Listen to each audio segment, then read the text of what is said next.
I would like to apologise for my son's behaviour. He is a filthy little who's been a for most of his life and treats me like a kid. So, Doris Stokes, right, is dressed like a dominatrix, right, and she's dripping hot wax onto the naked torso of Arthur Millard. Yeah, of course he is. Right, and he in turn is being pleasured, right, by Dusty Springfield. Oh, Dusty Springfield's not dead. What? You twat. Dusty Springfield's not dead. Yes, she is. No, she isn't. She is! Of course she's not! She's dead! Of course she's dead! Of course she's not dead! Who am I thinking of? I don't know! Dusty Springfield's alive and well! And playing with Arthur Millard. No, she's not dead! Oh, God. Well, excellent. Oh. It was going so well, wasn't it? Oh. I like the bit up until then, though. Yeah. I like the idea of her and Millard. Well, that's all true. In a farm. We can't do that anyway, still see, you can't do that on the radio, talking about that sort of thing. I'll tell you what though, if we're going to pick on a dead person, why pick Doris Stokes? I don't know. The one dead person you don't pick. I know. God. I'll have to convince her she's dead. But even in real life, she'd harness the powers of the dark side, so we don't really want her to get on our, She liked the dark side. Getting on our That was backs. her favourite. She's getting on our backs. Don't get me started on that. Oh, goodness me, it's just nothing but innuendo and libel. I don't believe it. We're in trouble now. Oh, God. You should have picked someone like Scylla, who is dead. Muff Shandy says turn it up. Earplugs are gay. Earplugs are gay. Hear what I say now. Earplugs are gay. Get them out the way now. Feel the need to make the bleed. My brain needs noise to speak. Mother. The new single by Muff Shandy. Earplugs are gay. And the bloke with the gimp mask and the umbrella said, Doris, I'm not doing that. We're leaving it. We're leaving it. Go on, sorry. I was talking to my parents on the phone the other day, and I started swearing, and I've never done this before, and it's a terrible thing, because I've crossed this barrier now, across this line, which previously, for 23 odd years, I'd managed to sort of stay the right side of. Yeah. I'm talking to my mum, and she mentions to me that I'm going to lose a lot of money. I don't want to go into it, but I'm going to lose a lot of money. And she told me how much. It was £5,000 or something. She went, I went, effing hell. Obviously, I said the real thing, effing hell. She just stopped. She just went, pardon me? And I thought, what have I done? I thought, I can't explain myself, because she didn't know that I knew those words. So I just said, well, that's a lot of money. That got you out of it. That got me out of it. Yeah. But you know what I mean? That crossing that step. Yeah. It's quite a terrible thing. It's like, I look forward to the day when I can bring a girl home and say, look, I do know about sex. And twat. No, you can't. But when I was a kid and I first went to senior school, I started to learn all these swear words that I didn't know. Of course you can say the word twat. Right. You're not meant to. I started learning all these swear words, and I went home and I started using the word twat. I just thought it was a slightly stronger version of twit. Yeah, It's a bit tougher for some reason. Yeah. And so I used to go around saying that, and I'd go, my sister would say, stop ruining my Lego, and I'd go, you twat.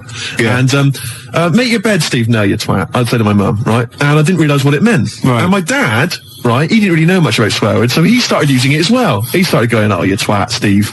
And, do you want to clean the bath? No, you twat. And we just started using it all the time, right? Yeah. So then at school, Mark Johnson told me what it meant. Yeah. Right? Obviously, I'm stunned. I'm thinking I can't go around calling my mum a twat. Yeah. So I just stopped using it. Yeah. Like that, just stop using it. But I didn't have the guts to tell my dad what it meant. Oh, no. So he carries on using it, and to this day, we were driving along, he'll say to my mum, Elaine, watch where you're going, you twat, you great big twat. And I just want to say to him, Dad, don't say that to my mum, because she knows what it means. Oh, no, but really? She's not going to say to him, oh, God. Ron, would you stop saying that word? Because yeah, same thing happened to me. My dad still says fouch.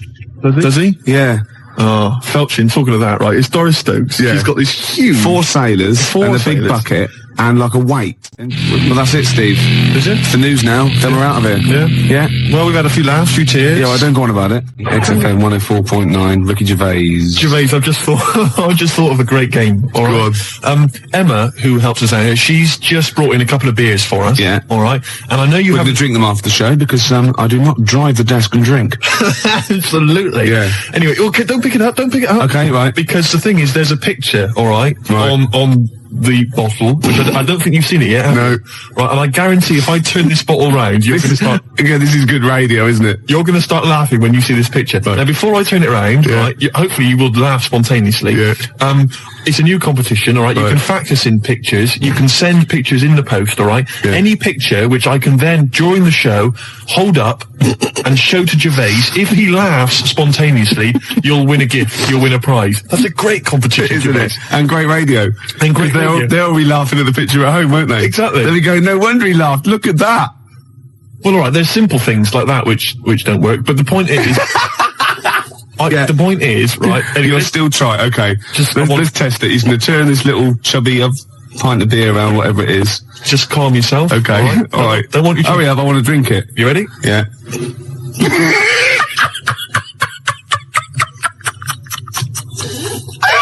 All right, play a record, Gervais. Oh, God!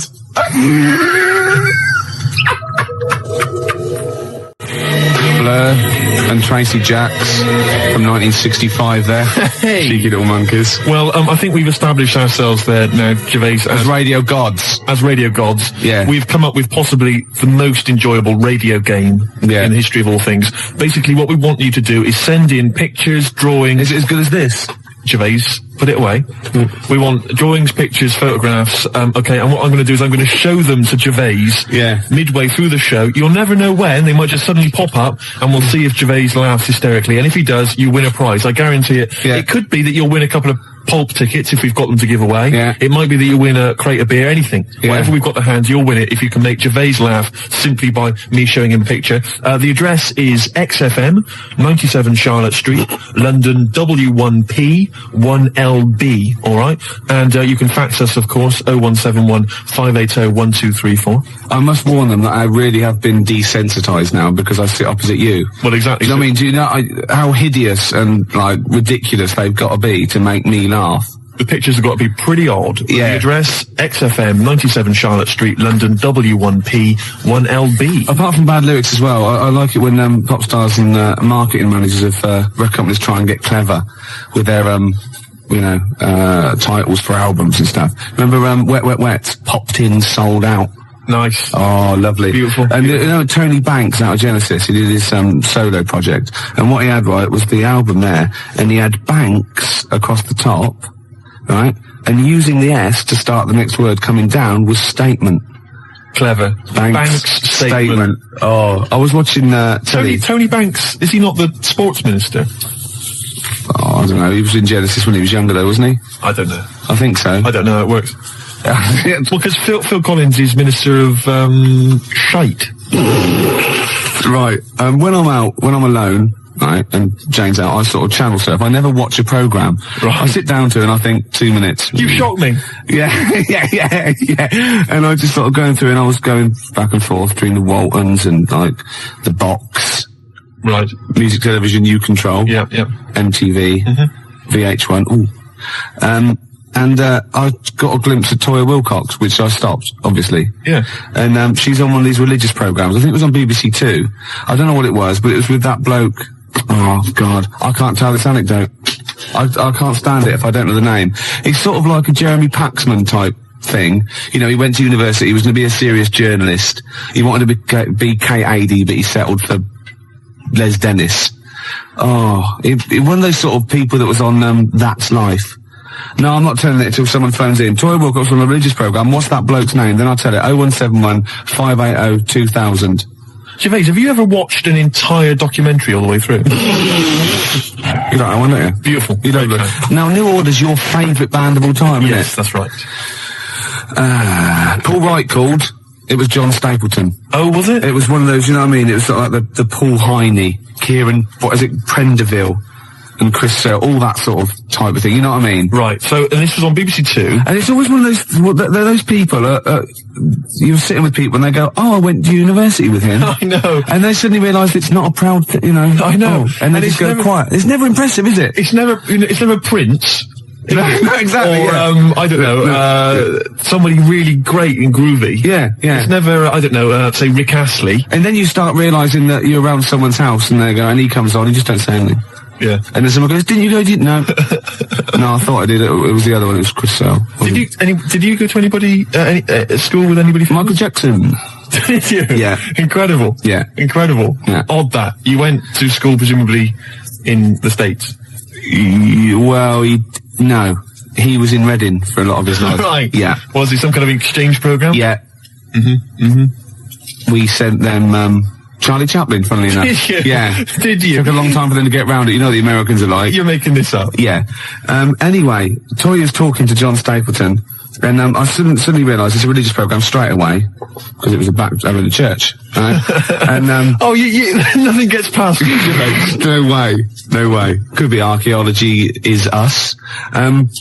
So wait a minute, whoa. So people, Toya's on some religious programme. It's not worth it. John Stapleton. Yeah. Okay. And I'm just flicked through and I went, hold on, it's Toya.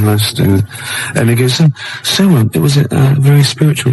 She went, yes. And I realised she was talking about a wedding. She was going, it was very, very spiritual indeed.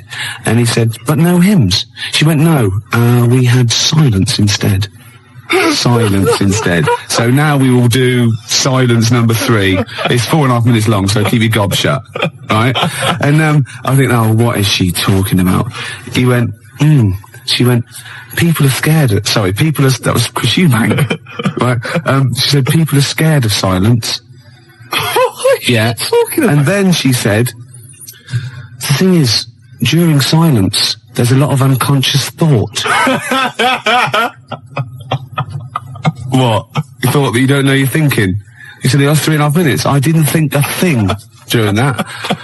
I better plug into my unconscious to find out what exactly I was standing up for 3 minutes, going, who's the women in the hats?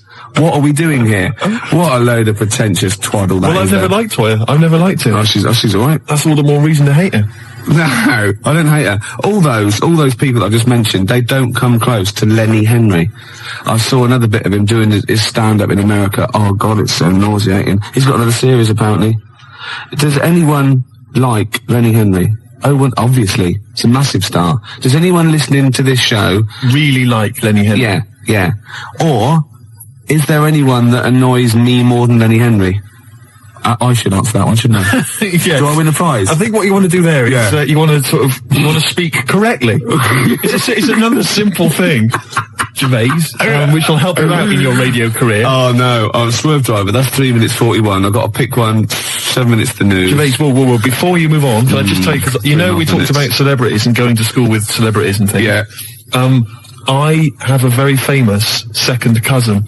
Really? Yeah, I'm going to tell you who it is in a minute. Really? Yeah. And I've got the best joke in the world. Have you? I should have been trailing that. That'd have kept them on their tender hooks. Why are they sitting on tender hooks? So we've got... What are tender hooks? I think it's tenter hooks. I don't know what they are, but I don't think it's... What? Okay. 0171. Who annoys me more than Lenny Henry? No one. You've won that one. So don't bother phoning in. But who annoys you, the listener, more than Lenny Henry? Yeah. Oh, that's a good one. Clever. Because then it's thrown it to them. Yeah, it's their opinion. Oh, simple thing. Excellent. I noticed again you didn't bother to give the whole phone number. What did I say? You actually just said 0171. It used to be, as I recall, 0171580, which is about half of it, but no, just 0171 now. Oh, Swerve Driver. XFM 104.9, Ricky Gervais Show. Well, it's nearly over, but I have got a great joke, and we've got a simple rule here. You only have to tell a joke on air if it's about going into a pub. That's right. Okay, you ready? Go on. Penguin goes into a pub, goes up to the bar, and says to the barman, have you seen my dad in here? And he goes, I don't know, what's he look like?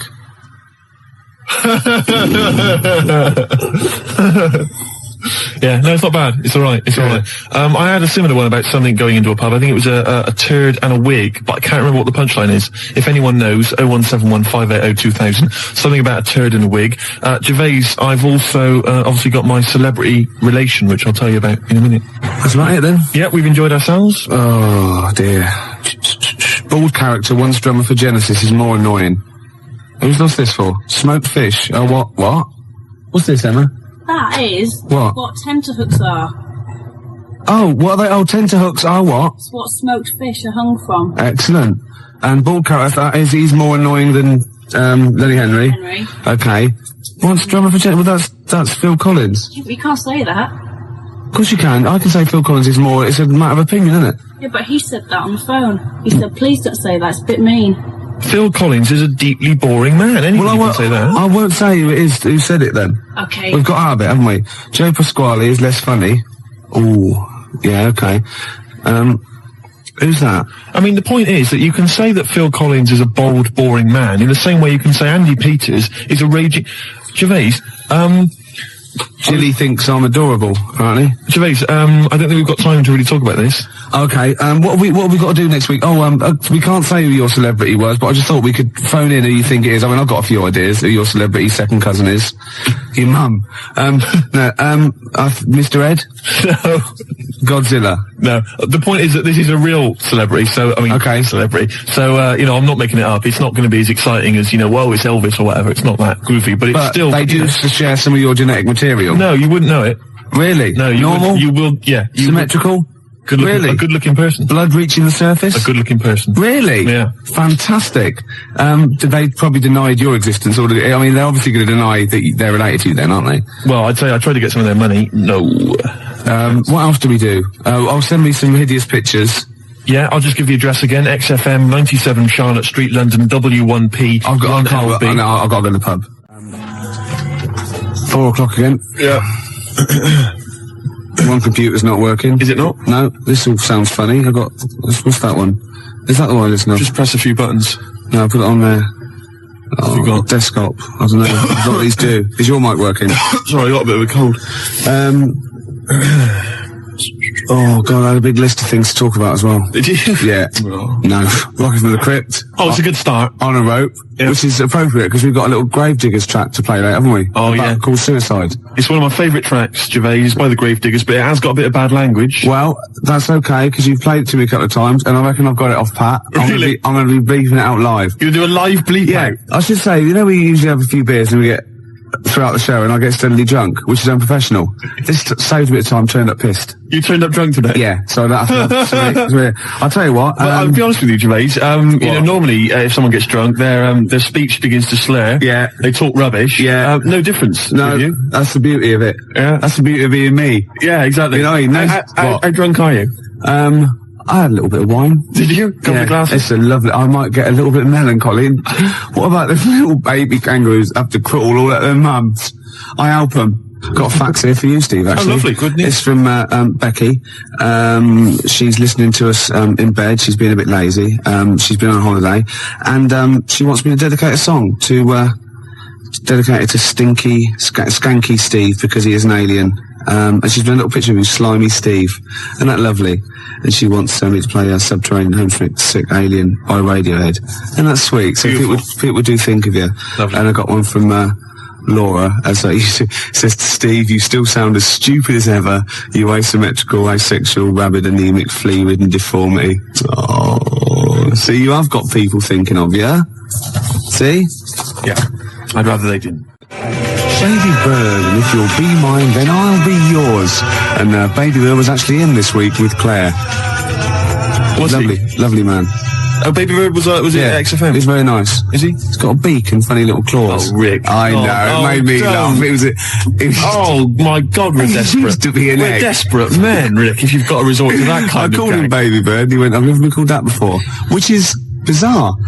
But there's a band called Baby Bird. He's called Stephen. Can you go to turn that down next door? All the time to a show. Music, yeah, Emma, it's not on. That's insane. I can hear a throb from the other room. Yeah. This is insane, Gervais. It's like trying to host a radio show. Yeah. And now he's laughing. Yeah. Oh, well, anyway, it's all going to be... we're going to play a track that you've brought in. That's right. Go on, what is it? It's a fantastic tune by the Gravediggers, part of the Wu-Tang Clan rap collective. Yeah. Right, it's from their album. Not to be confused with the Wu-Tang Clan. That's a little shellfish. Yeah. That's into rap. Yeah, that swears a lot. Yeah, yeah, terrible, yeah. The track is... got a muscle posse. The track is beautiful. You've probably heard it on the dance floor, maybe in some indie club. Yeah. 1-800-SUICIDES. Yeah. Now, I would stress, Rick, it has got a bit of bad language. I know. I mean, I've listened to this twice, and I reckon I've got got it off pat, I reckon I'm going to pull the fader down to just the right places and go, okay? Right, you're going to sort of bleep it out. And if it goes wrong, so what? You know, that's real. People have a problem with swearing. I don't. Do you? No. I'm doing it because it's rules, and the great thing about we want to stay on air because we take our job seriously. We do, and I think we're sorry. Excuse my French. Bloody good DJs. Well, I think you're absolutely right, Rick. Let me shake your hand. Yeah. All right. There we are. Yeah. A good shaking of a hand there. I love a bit of rap. That wasn't actually French. No, was it? It's weird, that isn't it? Pardon the French. People always say when they maybe say bollocks. Excuse my French, but le plume de ma tante. Hey, come on, language. We'll be learning a little bit of a foreign language later. I've brought in Instant Yiddish by Fred Kogos.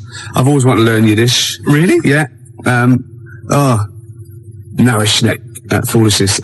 Some glick, some schlimmen, for better for worse. So I'll teach you little usage phrases like that, out of the old Instant Yiddish book. But first, what was this? Gravediggers. It's Gravediggers. They're keeping it real, they're keeping it raw, so there is a bit of bad language. Yeah, well, mine's raw. You've been keeping it raw? Yeah, of course I have. Right, I'm gonna have a go at this then. Alright. Right. Don't get nervous. No, don't, shut up. Right, I've got to play this.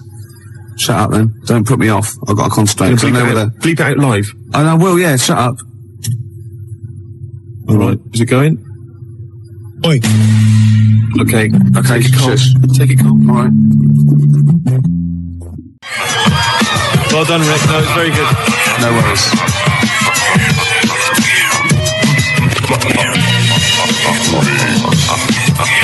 That's Gravediggers, isn't it? What's that called? 1-800-SUICIDE. I'm going to buy it, I think. Can I get the actual mix with me going Yes, you can. Yes. And that's for Steve Vox, who's listening in Reading. It's from Lee to him. And Steve is the president of the Geeks, Nerds and Losers Society, the GNL. Lee's the vice president. I got thrown out of that.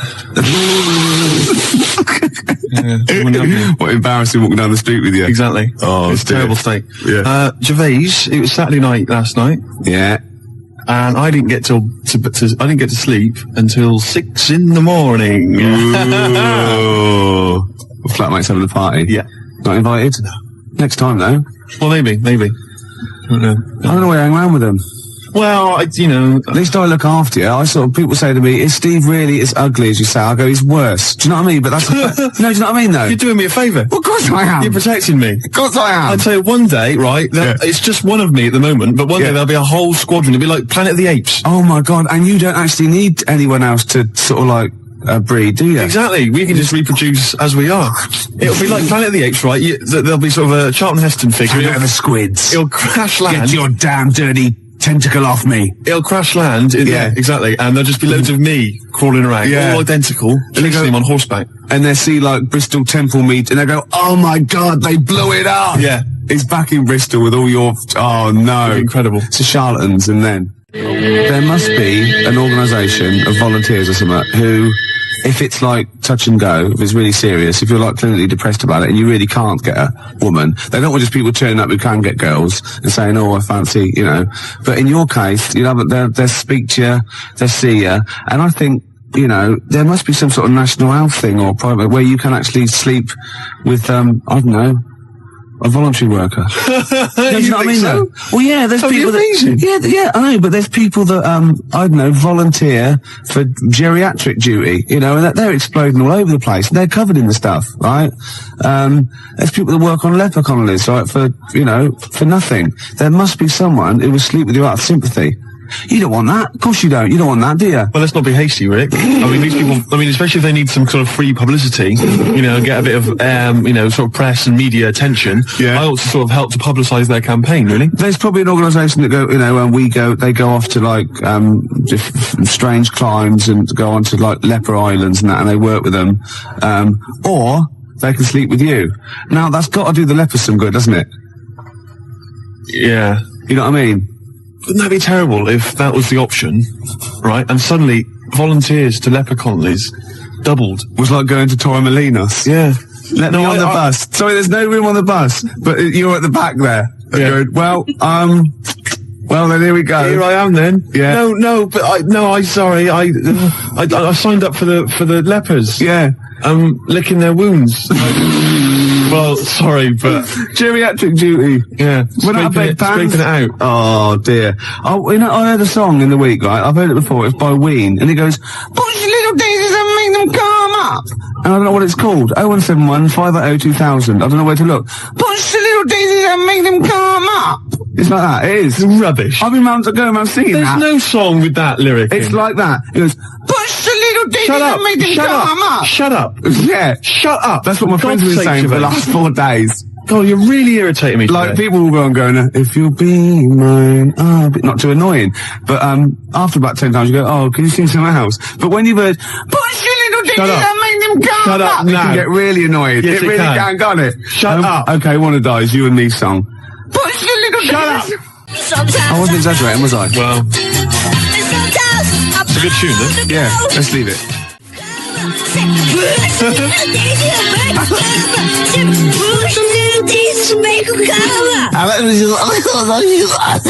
It's great. I was just going to gag. I love that one. It's great, actually. Maybe we should play it again. Well, maybe later on. I'm not that mad about it. I like that. She's not quite as irritating As me. No, Generally. Who is? We were talking earlier about how hideous how you look, and you can't get a woman because you're quite nasty as well. And Emma, our producer here, who thought, look, this is not fair, you know, because Steve is quite affectionate. When you get to sort of know, like E.T., when you first watch E.T., you go, ugh, and then by the end you think, oh, do you know what I mean? It sort of like gets that deeper. And she went, I remind you, Steve, what I said when I first met you, and this is like her best, you know, stab at a compliment to make you feel better. She said, I thought you're really not that ugly. So the assumption is I am ugly. Yeah. It's just not as bad as it's made out. And that's like, you know what I mean? Yeah. And she's like, no, don't be silly. You're really good. You're really not that ugly. Yeah. It was a good effort though, wasn't it? Yeah. You know, that was nice, Emma. That was really nice. It was a good effort, but, it was shallow and futile. It doesn't mean anything. Look at his little face. Oh, Look at that fax over there. Check that fax out, right? Too Ricky, Steve's skin problem closed up was actually, What they've silicon carbide particles. Someone sent in a fax, right, and they've got these sort of hideous kind of mutated cells, whatever, and they've put on the fax, to Rick, Steve's skin problem closed up. You've never said I've got a skin problem. No, I haven't. You haven't got a skin problem. They're just assuming, no. It's almost translucent, his skin. It's very pale. It's like, you know, those newborn fish when you can see all the hearts, can't you? All the hearts. Well, in many fish. They've got one each. Lots of fish, lots of hearts. Gervais, shut up. You're irritating me now, and you're abusive, and you're just winding me up. Oh. No, I'm a little bit offended by it. I know. You should be. But what about this charity thing? There must be one. 0171 580 2000. Oh, that would be fantastic. That'd be great. And you know, it'd be like £1 fix. You'd write on the little form. Yeah. And you could get friends and relatives to sponsor you. Would that be per stroke or per shag? I think it's for the whole thing, the whole event. Yeah. It'll be a big event. You know those guys, I think it was a hoax, but they were going to televise the first moment they lost their virginity. So they were going to broadcast it down the internet. Yeah. And they were going to have sex on the internet live, and everyone was going to applaud and watch and pay for it. Maybe I could organise that as well, make a bit of money out of it. Yeah, but think of the technology by then, though. Be incredible. They would just be able to think it, wouldn't they, and like see you losing your virginity. And they all have big swollen heads. You might be good looking in like the year 2090. You never know, because it's all relative, isn't it? You know, in Bristol, you're a good looking fella, aren't you, in Bristol? I'm a good looking guy. Yeah. Oh, this is Bell and Sebastian, the boy with the Arab strap. This is for Jim Hobbs. Who said, who said, can we hear more about Jezuk? And I better tell people now, I've had a lot of factors about Jezuk. Jezuk is spelled Jezoc. I made it up. That's how it's spelled. Okay? Alright, Gervais, you'll tell us a bit more about Jezuk, will you? Oh yeah, I've got a whole new storyline. Before you carry on, 0171 580 2000, I've got some sponsorship forms like already printed up. So just send, give me a call, I can post one to you. I will sleep with Steve, or I will go on and work on a leper Connolly. Oh, shut up, play a record. Scottish bloke with a beard with his legs falling off. You drunken sock. It's quiet, isn't it? A couple of phone calls. Rob phoned and said, slap Steve for saying 0181 instead of 0171. See, it's the singly most important thing. The number is 0171 580 2000. That's why you don't hear me mucking that up. Do you know what I mean? I apologise. pump Ricky with more wine and challenge him to quack over the Out of Nowhere League. So what? I don't know. I've start that sentence again. What? That was a sentence? No, shut up. I had something to say then. You are drunk. Oh, yeah. I can smell it on your up. breath. Shut up! I can smell it on your breath, for God's sake. Don't wind me up, man. Yeah, I've got this new storyline for Jezuk. I want help with it. What it is, right? I think it starts off with this villain, right? Jezuk brings him in, right? And he's murdered maybe a little kid, or or someone's husband. The woman's there and she's terrible. Well, you would be. Yeah. Right? So. Jezuk's in there and he goes, don't worry. He's gonna, by the time he gets out, Steve will have a girlfriend, right? She goes, oh, right, it won't be my boy back, will it? No, but you can have one of mine. I've got loads or something like that. Anyway, he goes to the court, right? And he's only tampered with the jury and he's a nasty piece of work. Oh, not the murderer. Yeah. He walks free and he sort of like winks at Jezuk on the way out. Do you think Jezuk's gonna let it lie? Jezuk's not gonna let that villain, what, has he got a piece of evidence? Well, no, he goes after him, shoots him anyway. Because, it's just redundant. It turns out the bloke didn't actually do it. But, as Jezuk says, better, kill innocent people than let one, guilty person go free. That's Jezuk's philosophy. Yeah. And shoot first, ask questions later. You don't want to be stitched up. He's got a reputation. And then he gets off with a woman, and they have another kid, and it's all right. Yeah, I'll stop you there. Why? Jezuk just killed an innocent man. He's your superhero. He's your heroic hardboiled cop. He just killed an innocent man. I'm a little bit disappointed. Oh, so he's got to be perfect, has he? Well, I'm just a little bit disappointed. Well, no, he can't be perfect. He's got things to do. We know he's got problems. He drinks too much. He kills innocent people. But you go out there every day. See how you survive. Yeah. Do you know what I mean? Yeah. Yeah. We got Mama Said Knock You Out lined up. It's one of our joint little favourites. We like this one and we like some other songs, don't we? Yeah. We're like mates. I got a little plot. Yeah. Right? It's Jezuk, right? And he retires. He just gets out the whole thing. All right, that's for the final one. We've pulled, pulled a discreet veil over the whole Jezuk debacle. Right. All right, is that okay? Yeah. Rick, forget Jezuk. Right. Because I've got my own show. I'll be telling you about. Have you really? Yeah, it's fantastic. Am I in it? No, not really. Something to do with... Right, okay. It's a genuine one I've come up with. You know this song, right? Mama Said Knock You Out. I like to shadow box that. I've been working out today on the big bag, did a bit of boxing, because I'm in training. I challenged Canfield to a fight when I was pissed. Thursday night, he was swaying. I challenged him to fight. I offered him £1,000 prize money. That was the purse. Whether he won or lost, he still said no. Well, he's a wuss. He's about 14 or something. Yeah, but he's about 6 foot. Yeah. Maybe he was scared of killing me. Yeah. Jezuk is not scared of that. Jezuk's gone. He's out of it. Okay. There might be a comeback special one day, but thank God he's gone. Let's work on it. Well, that's my challenge to Canfield. You know what I mean? Said knock you out. Yeah, I'm putting it out. I'm putting it out over the airs. Yeah, you're keeping it real. Death Throw, Puffy and all that, and Tupac, that's like me and Canfield. Oh, that's a fantastic idea. I'm saying, come and get it, Canfield. I'm saying, I'm here, you know what I mean? That East Coast, West Coast rivalry we can recreate amongst DJs. Yeah. Steve Lamack, outside now, have you seen him? He's a weedy little dweeb. Yeah? Oh, fantastic. You can't actually say that, because, he's a nice guy, and... well, maybe so. Yeah, so you're going to fight Lamack, I'm going to fight Canfield. That'd be brilliant. Let's keep it within XFM. Crowley. Yeah. Remember he had a fight once at school, and his defence, lucky he had a hymn book on him, and he hit the bloke in the nose with the hymn book.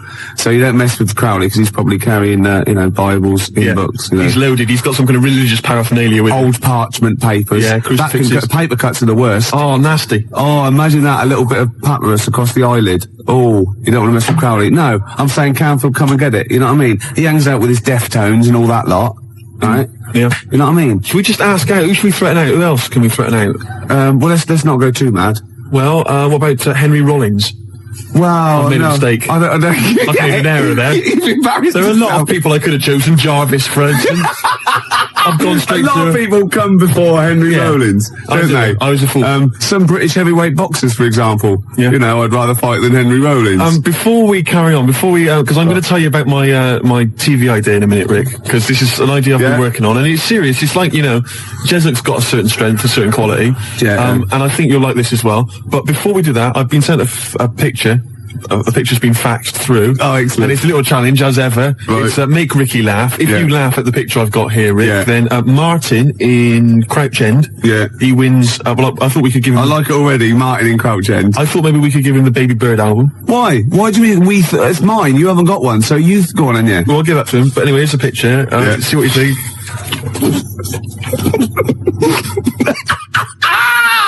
I like it, because there's a little explanation as well. And it's subtle, because I had to get right to the end for the big line. You're not allowed to see this. No, that is fantastic. So well done to Martin. I think he wins an award. Yeah, he does, yeah. Yeah, okay. So if you want to win something tasty, give us a call or fax us through a picture. 0171 580 1234. Your pictures, please. Make Ricky laugh. You know your idea of this new show, which I haven't heard yet, right? But we should start getting together all the other stuff, or we're going to get ripped off. I sounded just like Albert Tatlock then, in the early 80s.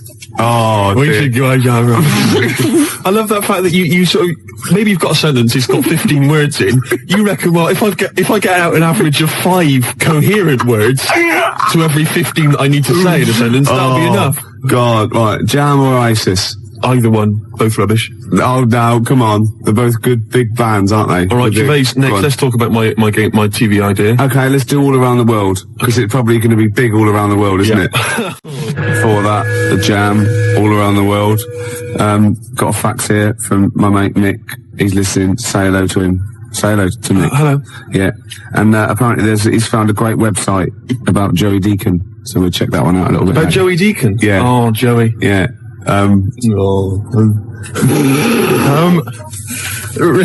We've had loads of ideas, haven't we, in the past? Yeah.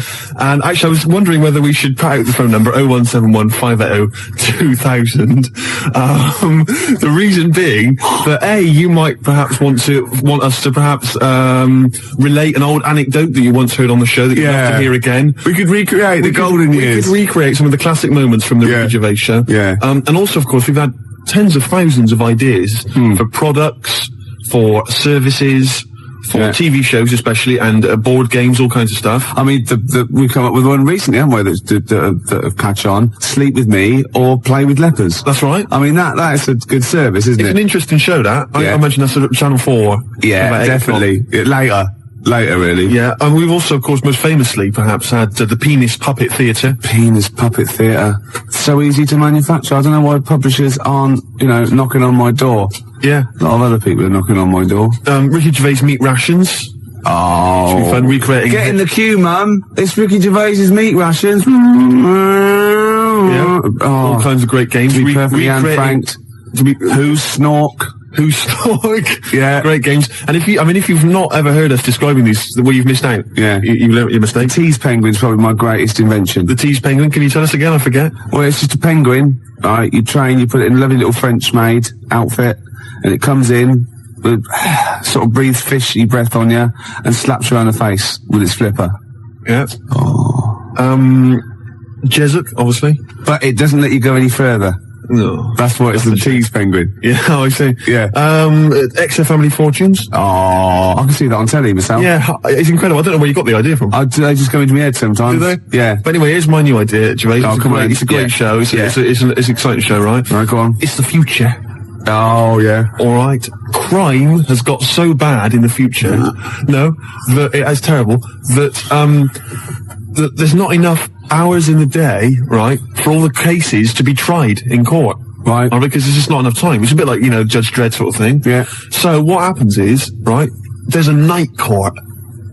Okay, and it comes into session at 12 o'clock. Yeah. All right, and there's lots of lawyers and stuff, and they really deal with the dredge. I'm talking about the dredge, the crimes which you think are open and shut, Rick. Yeah. All right, the sort of stuff that Jesup would just sort out, with a bullet. Yeah. You know what I mean? Yeah. We're talking rapists and murderers and stuff. Yeah. But all people who just piss him off. Exactly. But Ronnie Midnight. Ronnie Midnight. He's the hard-boiled lawyer, right? That's sort of the main figure at night court, and he gets dealt all these rough cases, right? And he thinks it's open and shut. Everyone thinks, that person, he should be electrocuted or whatever. Yeah. But no, Ronnie sees something in them. He investigates the crime during the day, so he's only got like 12 hours to sort it out, and then he presents the case at night court. Right, at night, and maybe often, it's like Perry Mason meets, so he wastes taxpayers' money investigating people that might be innocent. Jessup just kills them. Well, maybe so. Yeah. That's why Ronnie Midnight's much more loved.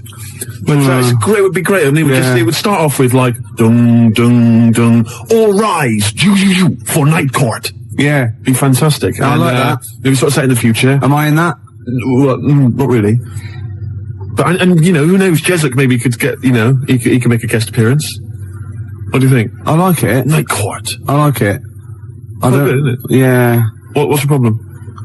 This rubbish about all this taxpayers' money investigating whether they're actually, you know... They're innocent. You're more of a Jessup kind of guy. Yeah. Just shoot first. Don't even ask questions. If his time's like, you know, of the essence, why ask questions? You've done, you know, what's the point? Yeah. He just like opening up old wounds, which is another favourite pastime of Jessup sometimes. And also a great idea. He loves opening up old wounds. A great idea for maybe a board game or a TV show. Old wounds. Fantastic. Oh, I'm going to work on this. Oh, and I've got Tip the Balance. I haven't even described that. Tip the Balance? After Embrace. Can you tell us? Emma goes out with a bloke in this.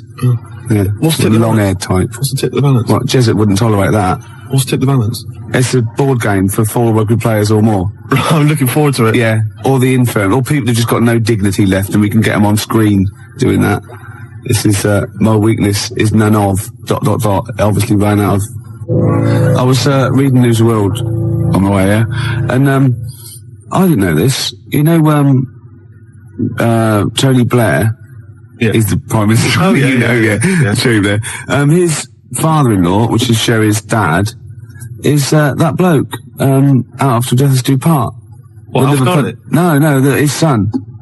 Oh, blimey. Something about I don't know, I should get this right really, because it could be libelous, but it's something to do with some sort of doll cheat or something like that. What?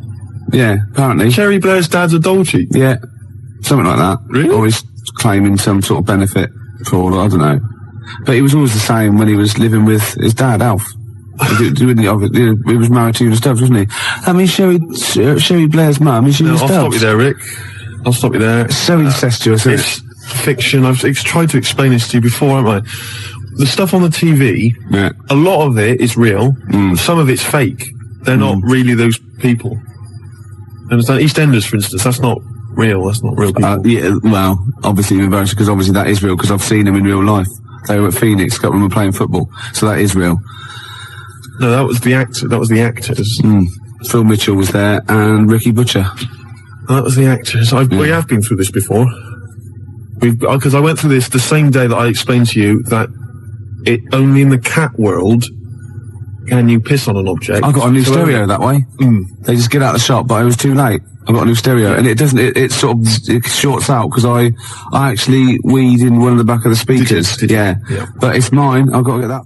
Well, here we are again, XFM on a Saturday. Just gone 1 o'clock, Steve, if I'm very much mistaken. But we're not here as such. We're away again, gallivanting around. We've got to do the special sort of best of again. Okay. Which we did a few weeks ago. So this is the best of the last 3 weeks. Which I think is, I think it's the best 3 weeks we've ever had. But I'd like it condensed into 2 hours. Yeah.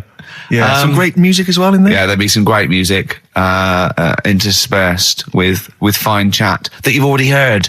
Yeah. Except this bit. This bit's new. We've actually, out of the kindness of our heart, we've come in last week. Yeah. Yeah. And we've done a few clips just because we felt a bit guilty about shooting off. Yeah. Even now, having heard this link, I'm beginning to wonder if it was worth our time. Yeah. Well, should we play a classic link? Let's play, what, from the last 3 weeks? After this is Feeder. Alright, so, here's the first bit. Yeah, you might want to try and you heard about the hanging one when the fella was... Sorry, mate, go on. When the fella was hung. Hung? He was hung, and... He was hung?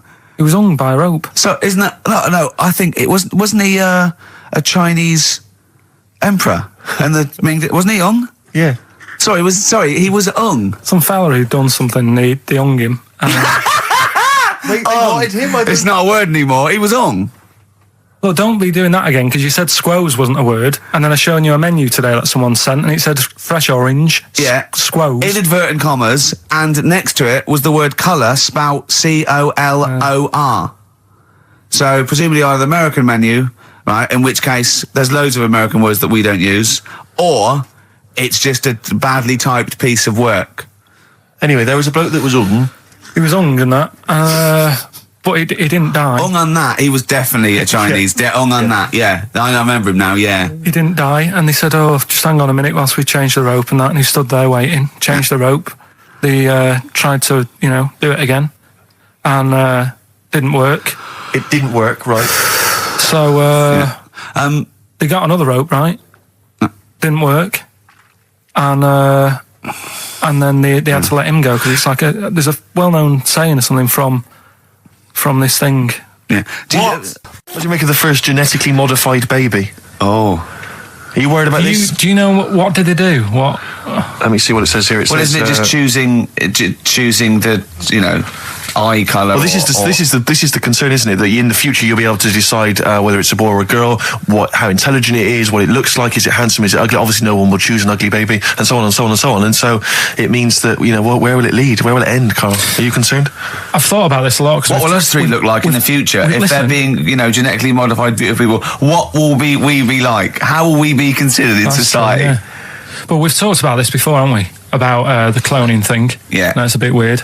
Yeah. But I don't think it matters because at the end of the day, right, you might look like some other kid, but it's the way you're brought up that will change your features and the way you are, your personality. If you lie, you get a long nose, don't you? Well, no, but listen, right, because I remember when we, I was growing up on this estate. This is going to be good. Go on. No, it's not. It's just an example of how this doesn't work. Go on. So we don't need to worry, sort of thing. Sure. Right? Okay. So I'm growing up on this estate, and there was this woman about 4 houses down, right, who's a bit rough. All right. Didn't fancy her. Oh God, no. Right, but she had a baby. Well, tell me about her first. I'm interested in this woman. Why was she? It was a very. Was it like a man in a dress? I mean, I didn't grow up in a posh house or anything. And I'm not saying that if you live in a bit of a rough house, you're a bad person. What does she look like? But anyone can tattoos, clean up. Look like Tony Green with a fag on. They didn't clean up much, right? Oh. Which, even if you've not got a lot of money, you can still try and make the place look nice. Yeah. Right. But she didn't, and a kid used to take a horse into the house. Sorry. Whoa, Neddy. What do you mean? A kid used to take a horse into the house? Where did he get a horse? Must have nicked it from somewhere. Must have done. You've seen a horse with it? No. What, is that from outside the saloon round the corner? Yeah, was it just tied up with a bit of leather? Right. Oh, that's great. Big Jake, I'm looking for it. I'd been out. Oh. So let me get this. This was before the lynching stopped or after. Where did he get a horse from? What do you mean he must have nicked it? His mum said, "Where'd you get that from?" "I bought it." "All right then, but keep it out of the kitchen." I don't want you going Catlin rustling. Where did he get a horse from, Carl? And how long did he have it for? Was he leading it or riding it? Mum, open the door, I can't stop. I can't stop it. Open the patio door as well. Looks like we got us a runaway. What do you mean? I don't know, but the thing is they couldn't afford to buy one because they're not cheap. So I'm just guessing. Maybe that's wrong of me.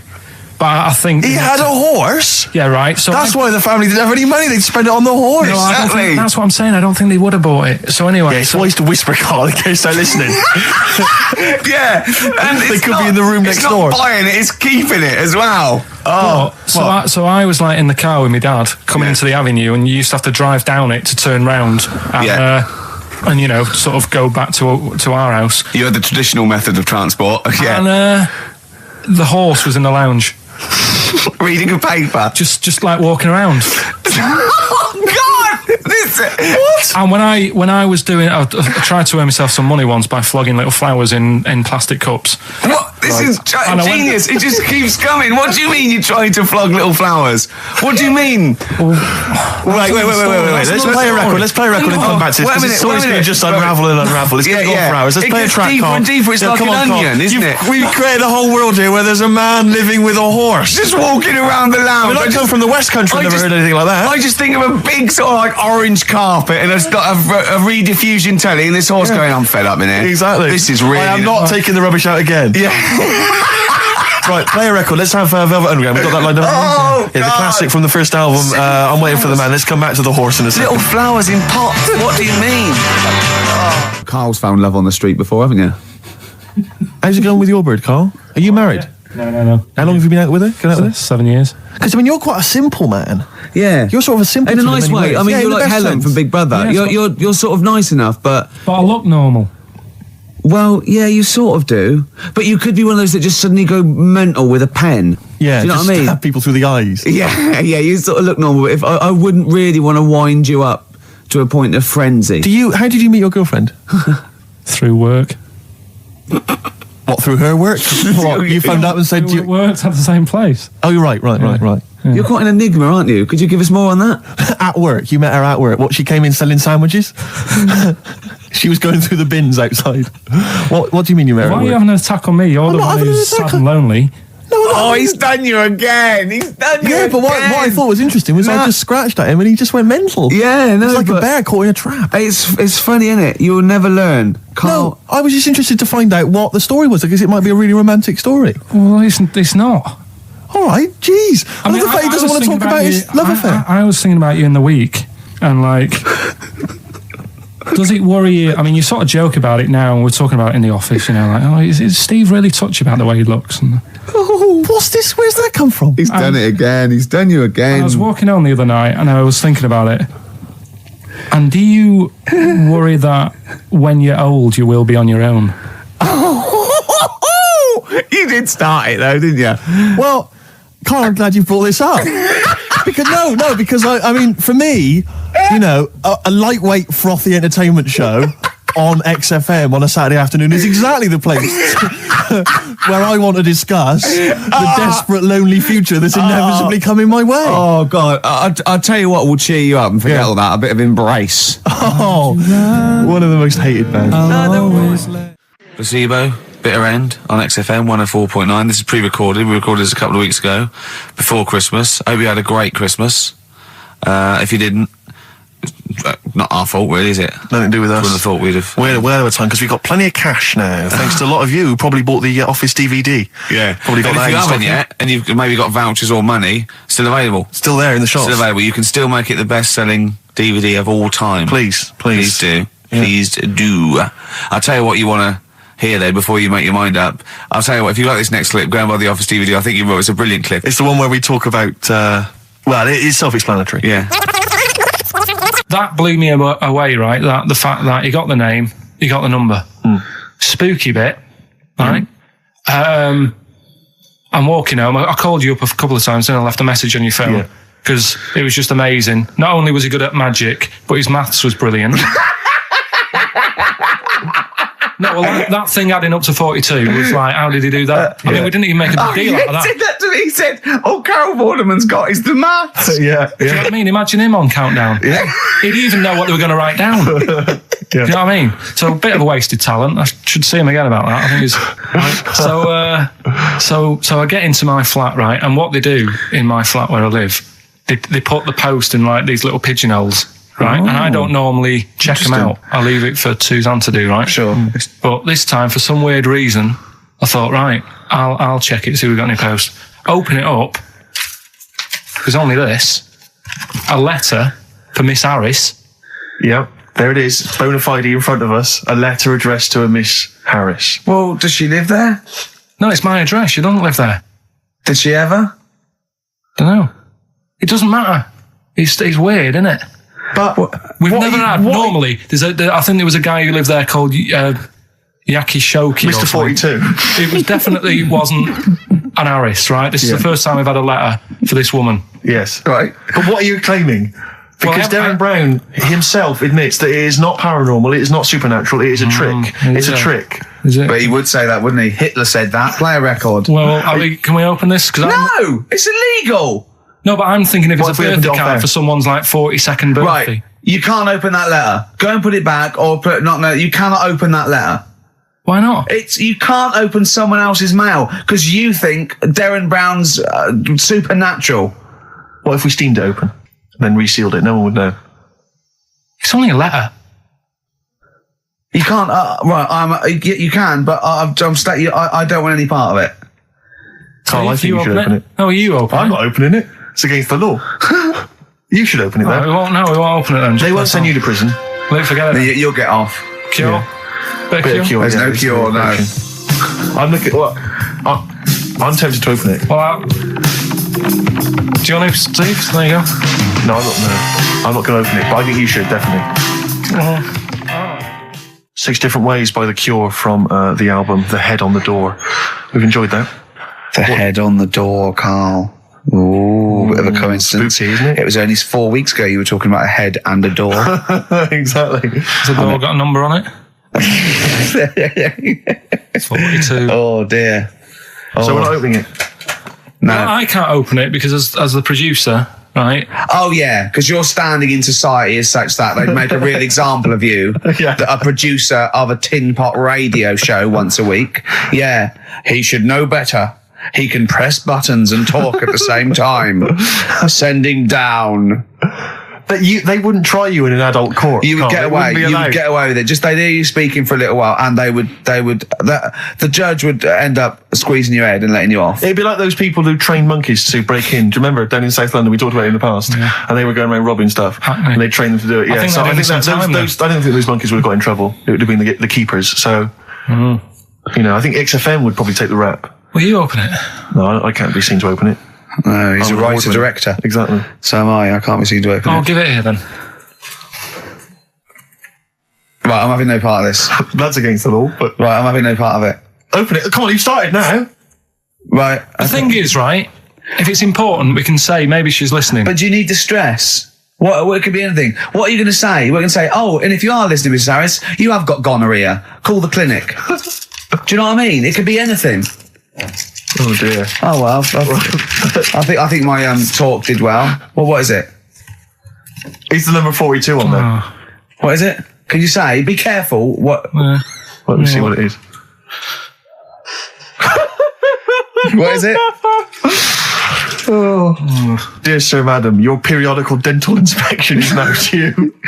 Would you kindly contact the surgery to make an appointment? Mrs. Harris, if you're listening, your periodical dental inspection is now due. You might want to contact the dental surgeon that you normally go to. She could have a faulty tooth. Faulty tooth. 42. 42. I don't believe it. 42. 42. Oh my God. God, that Darren's good. Darren Brown's good, isn't it? Oh dear. Well, listen, still to come, right? We've got the monkeys thing. Oh, chimpanzee that. And when I was out last Sunday, right, at Johnny's birthday party, Steve was there. Yeah. Got talking about stuff. And a debate that we didn't really finish cropped up. It blew your mind, didn't it? Amazing. Oh, I know about this.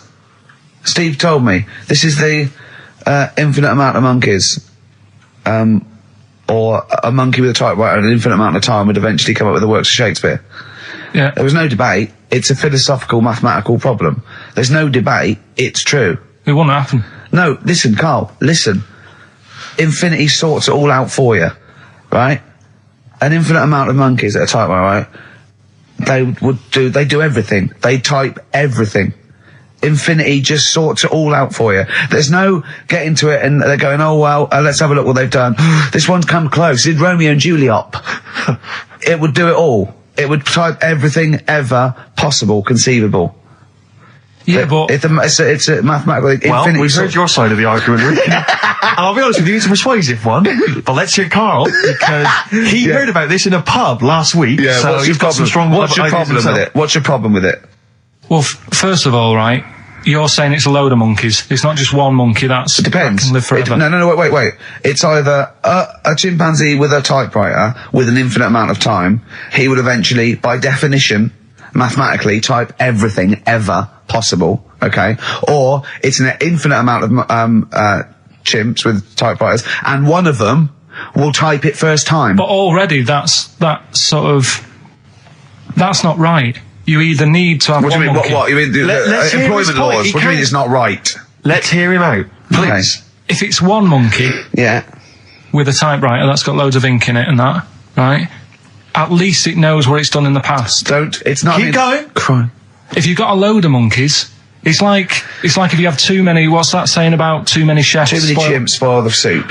Right, well it's the same thing. It's like, well, I didn't tell you to put salt in it. I was going to put salt in it, and it messes it up. Whereas if it's just one, They know what's gone on. So what I'm saying is... Honestly, I can't be bothered. I want to hear. I want to hear the rest. This blows my mind. He doesn't know what this does to me. It's a mathematical problem. I want to hear the rest. Well, it's just I just don't think it will happen. What do you mean you don't think it'll happen? Infinity works it out for you, by definition. Well, what's stopping them typing the same thing again? They would. In fact, the problem should be, if you had an infinite amount of time, that it would type... It works for Shakespeare an infinite amount of times and everything else an infinite amount of times. But, you know, that's not as... But not Shakespeare. Oh! Shut up! You idiot! Rick, do you know what he said to me? I said to him, I explained it to him. I said, you've got an infinite number of monkeys, infinite number of typewriters. They will type the complete works of Shakespeare. He said, have they read Shakespeare?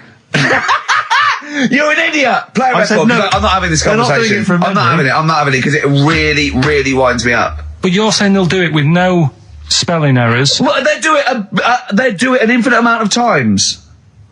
And they do it wrong an infinite amount of times. And they spell the last full stop wrong an infinite amount of times. And they get one thing wrong in Hamlet wrong an infinite amount of times. They do everything an infinite amount of times. But are they going off a story that they've... Play a record, Carl, because I'm going to knock you out. I'm just saying... Shut up! Do they know the story? Oh, they're monkeys! Oh, Christ. No, right, okay. We went. It was a great day, wasn't it? Brilliant round of golf, absolutely brilliant. Such a beautiful place in Stoke Poges, it's like a really posh place. And are you a good golf player? Well, we'll get to that. Oh, okay. Well, he bought the shoes especially for it. Oh, I'd love to have seen him in those little shoes. I know, and they were no good because they were metal spikes. We had to change them. He was annoyed straight away. He spent over £22 on these golf shoes. We hired a buggy that was brilliant fun. I was bombing along, wasn't I? I don't drive, but it was great on that buggy. Well, you've been on a buggy with me and you were a bit scared. Yeah. What I nearly killed us once. I was just taking banks and things, but you don't see sort of bunkers, and he'd scream and go, stop! And he'd put his foot down the brake, and then I reversed. At one point he sort of did a handbrake turn next to the lake, and then we had to reverse, right? And you know, you just flick a switch and put your foot down. He did that without looking. I look behind, there's a big oak tree there. He screams, watch the tree, right? So Dukes of Hazzard. I kept jumping in and leaving him behind because I had to go to my ball. Anyway, the first shot, I got on my driver. I honestly did one of the best shots I've ever done. It went straight down. It was great. I thought, phew, got away with that because it's always the first one because it's a clubhouse and you want to look good. Yeah. So. He tees up, and I've been saying, buy some balls. He just got 6 balls. I was going, what if you lose me? I want these 6 balls, right? He tees up, right? Whacks it. It goes miles, like right angles, straight into these, the woods, right? He turns around, he goes, go and buy some more balls. So I'm laughing, because it's like impolite to laugh, but he broke the ice for me, and I was falling around, and then his second shot, I go, you know you're off a 3 now, if you take another shot. He went, oh, right. So it's his third shot, he puts the ball down. He hits the ground before it and misses the ball altogether. And I was on my back, wasn't I? Unbelievable. Actually rolling about on his back. And we were terrible. I went round 107. He went round in like 119 or something. Sure. It was just rubbish. How long did it take? 5 hours. Of course. And there was no one around, luckily. But it was fantastic. So then we go and have our meal. What annoys me, I said, right, I'll go for a run. He went, I'll have a bath. I said, I'll see you at 7:45. At 7:55, I have to call him. He's not ready, so he's let me down there. I can't stand lateness or laziness. Yeah, and he's let me down. Do you know his excuse? He fell asleep in the bath because there was no light bulb. There's no light bulb in the bathroom. So instantly he fell asleep, and he was late. No, do you know what I mean though, Steve? If you're sort of like nice and warm and what have you, I was tired anyway, I've been stressed out for 4.5 hours, right? My life flashed in front of me a few times in that buggy. So it's all sort of wears you down a bit. I thought, right, I've got a headache, you're going for your run, I'm going to have a bath. I walk in, put the light on, for some reason it didn't come on, but I thought, it's alright, I'll just... doesn't matter. You can have a bath in the summer, so it's light anyway. Well, there's no windows in the bathroom, so... So you were in the darkness? So I'm in the darkness. I nod off because I'm shattered. He calls up, hassling me. So I said, well, it doesn't normally take that long for me because you know, I haven't got like long hair. I've got a dryer, and I can sort of one wipe. Yeah, he's already 10 minutes late though when I called. Well, 10 minutes. 10 minutes. This is late. This next. Doesn't matter. Dinner wasn't until 15:15, so we had like another 20 minutes anyway. So it doesn't really matter. Yeah, but we said 1:45. So he's calling up, hurry up. So I said, yeah, all right. So I get out and dry and like my tackle and what have you. Calls back again 30 seconds later. You know. No, I don't. I don't like that. Do that now. Give it a wipe. 30 seconds later, come on. So I end up going downstairs to the meal area, naked, with a wet shirt on and wet socks. I've got headache as it is. Meant to be a relaxing weekend. But anyway, so we have our meal, which is really nice. And then we're sitting in the bar. I'm having a cigar by the fire. Yeah. Like, we're having a rather nice Pinot Grigio. Yeah. He's there going, I've got headache. Is this 1955 that you live in? I know. It's so right. And we are knackered because he's not used to work. I've seen him moaning, falling asleep. He's not used to it at all. And you've been on your feet for over half an hour. Yeah, right. So we didn't even walk around the golf course. We had a buggy. It wasn't even exercise. That was Bowie and Waterloo Sunset. Love that. Love the original. Love Bowie. Bowie was my gig of the year. These are my singles of the year. These are our clips of the year. I'm Ricky Gervais, with me Stephen Merchant. We're just picking some lovely little bits and pieces. Do you remember when we talked about this? What was that one you told me about with the porn? That was a good one. Oh, this was fantastic, right? Right. There was this. Sorry, can I just check now? We're just remembering classic episodes of the Tales. No, this is important. Well, I saw one, right? I saw one on Tales Unexpected, right? And it was these two gents. What they used to do, they look down the obituaries and they'd blackmail the wife or the son of a dead eminent person, like might be a priest or a doctor, and they'd go and they'd say, he bought some erotic stuff from us before he died, and he owes 100 guineas and all this sort of stuff, and they'd pay up because it'd be so embarrassing. They just didn't want to say, just pay him, right? And this one bloke said, who are these people? I'll meet with them. And he goes round there, and he goes round, and they go, your father, he goes, my father could not have bought any erotic material from you. They did it, he goes, he couldn't have, he's blind. Right, and that was the twist. And Carl went, so it was magazines, not videos then.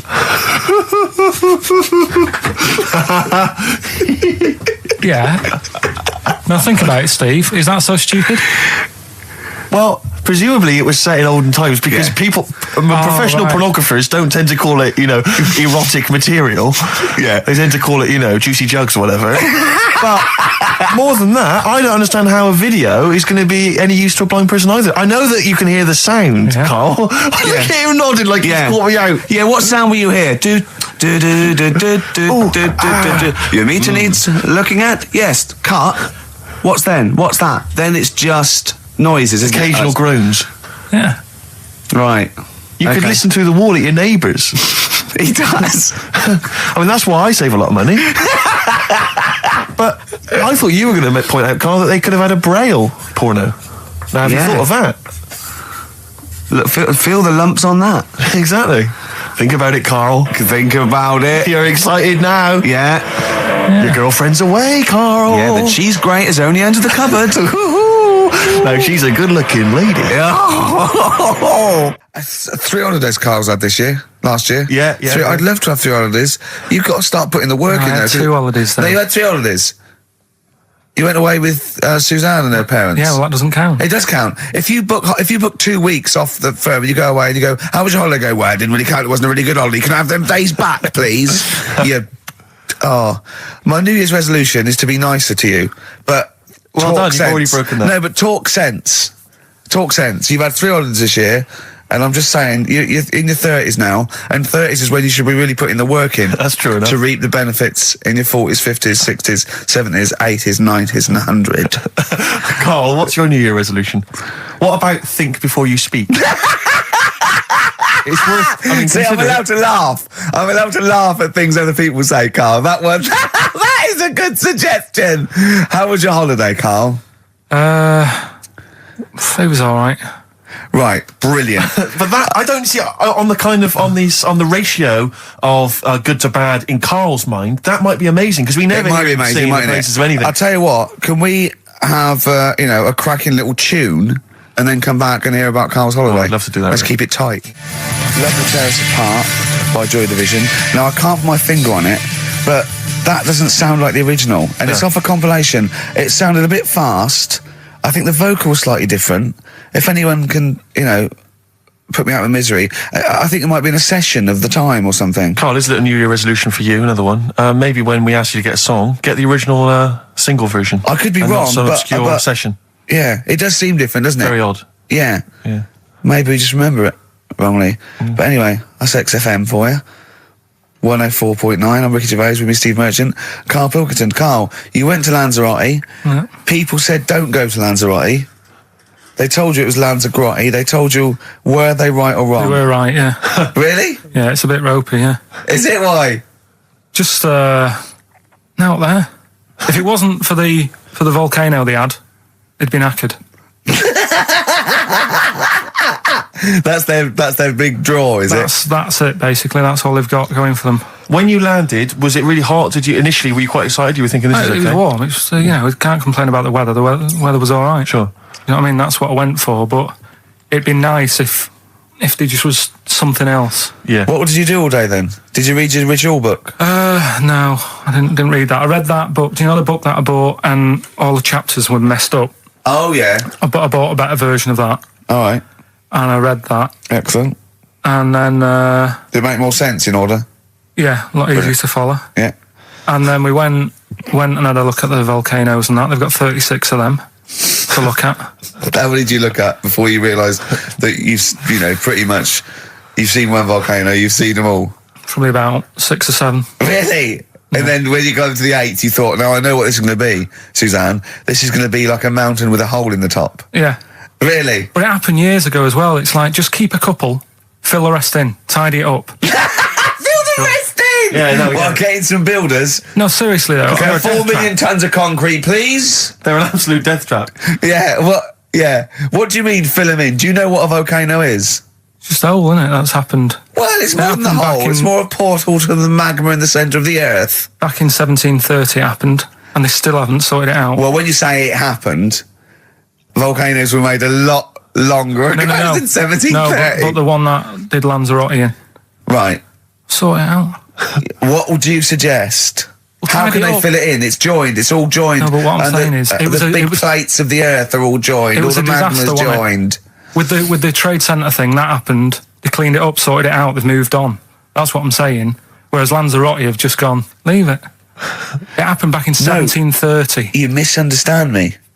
How, in the name of God, can you fill in a volcano? You ignorant twit. No, but it's not just the holes. They've actually left the lava everywhere. That's what I mean. It's not just the big holes. There's lava everywhere. But it's molten rock. They can't just pick it up like they're like a carpet. Put it in the holes. The holes are there ready. Just push it all in. That's what I'm saying.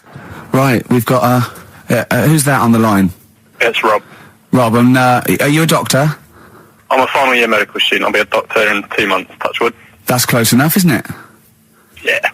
Excellent. So, where do you study? Do you want to give more details, or do you want to remain anonymous as you're calling in to I study at Barts Hospital. All right, great. So, why do GPs sometimes put their finger up a man's anus? To see what's there.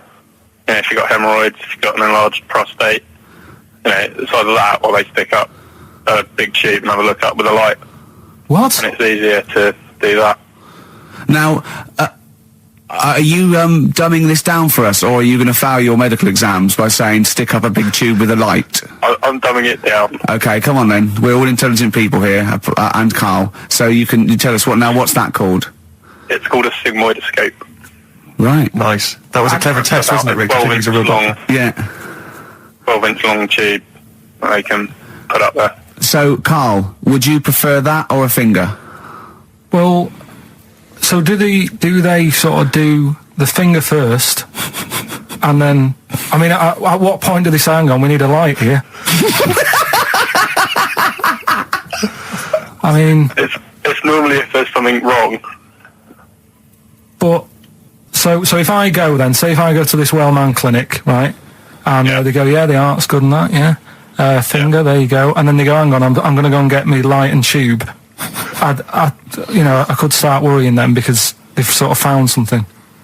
And they're not likely to go straight in with the tube. They'll probably send you off some tests first. But Carl, there's nothing. But you go to these places to put your mind at rest and to know where you are with your health. I mean, it's not that you go along. That's what most people worry about. They think that because I'll go along and they'll find something. Well, one, that's illogical. It doesn't heighten the fact they find something because you go along. And two, if they do find something, it's a good job you went along. I mean, I'm a hypocrite because I don't go to the doctor. But I've had that done. You should be concerned if when they shine the little light in your ear, it comes out the other side of your ear. No, the other ear comes right out the other side. That's when you should be worried. But Rob, right, you said then, if they find something, they send me off for some tests. Why can't I just have the test without that and cut out the middleman? Do you know what I mean? Because you're wasting lots of money. There's hundreds of tests they could do, and they could do every test, and they could all come back with nothing, or they could do the finger up there and send you for the 3 tests you need to find out what's wrong with you. But in this day and age, with all the technology and that, and like brainy doctors and all that, the only way to find out is sticking a finger up there. What are you worried about, Carl? Is it fundamentally that this doctor who's has done 6 years medical training, is it embarrassing to have a man's finger up your ass? I just don't understand how you can get round to that without... But what don't you like? Is it fundamentally you don't like anything up your ass, or is it the fact that it's a man's finger up there? I don't like going to the doctors. It makes me nervous, because I think if anyone searches you long enough, they're going to find a fault with you, right? And especially if they're going that far into you. They're going to find something. And probably not. Well, you know, I just don't... I don't know how to get round to that sort of... that point where you get a... What do you talk to the doctor about? He's like, all right, nice day. Strap your trousers. He goes, he says, I'm gonna just, Most people just shut up and let you do it, and then breathe a sigh of relief when you say there's nothing there. Yeah. But is that at the end of the test, or is that the first thing he does? It's the last thing. So that trousers up out the door. Because he knows it ends conversation. He knows it's a bit of a faux pas. The doctor says, "Oh, I better not kick off with the finger up the arse." Well, what I do is I'll start on with the the head, and then we're down and go. Oh, one final thing, Mr. Pilkington.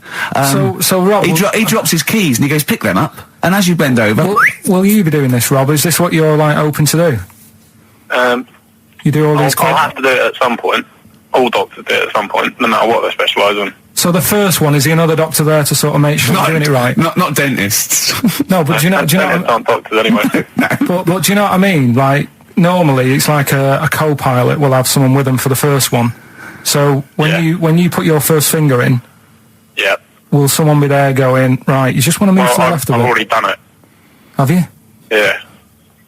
So that's the thing with a student, you're learning.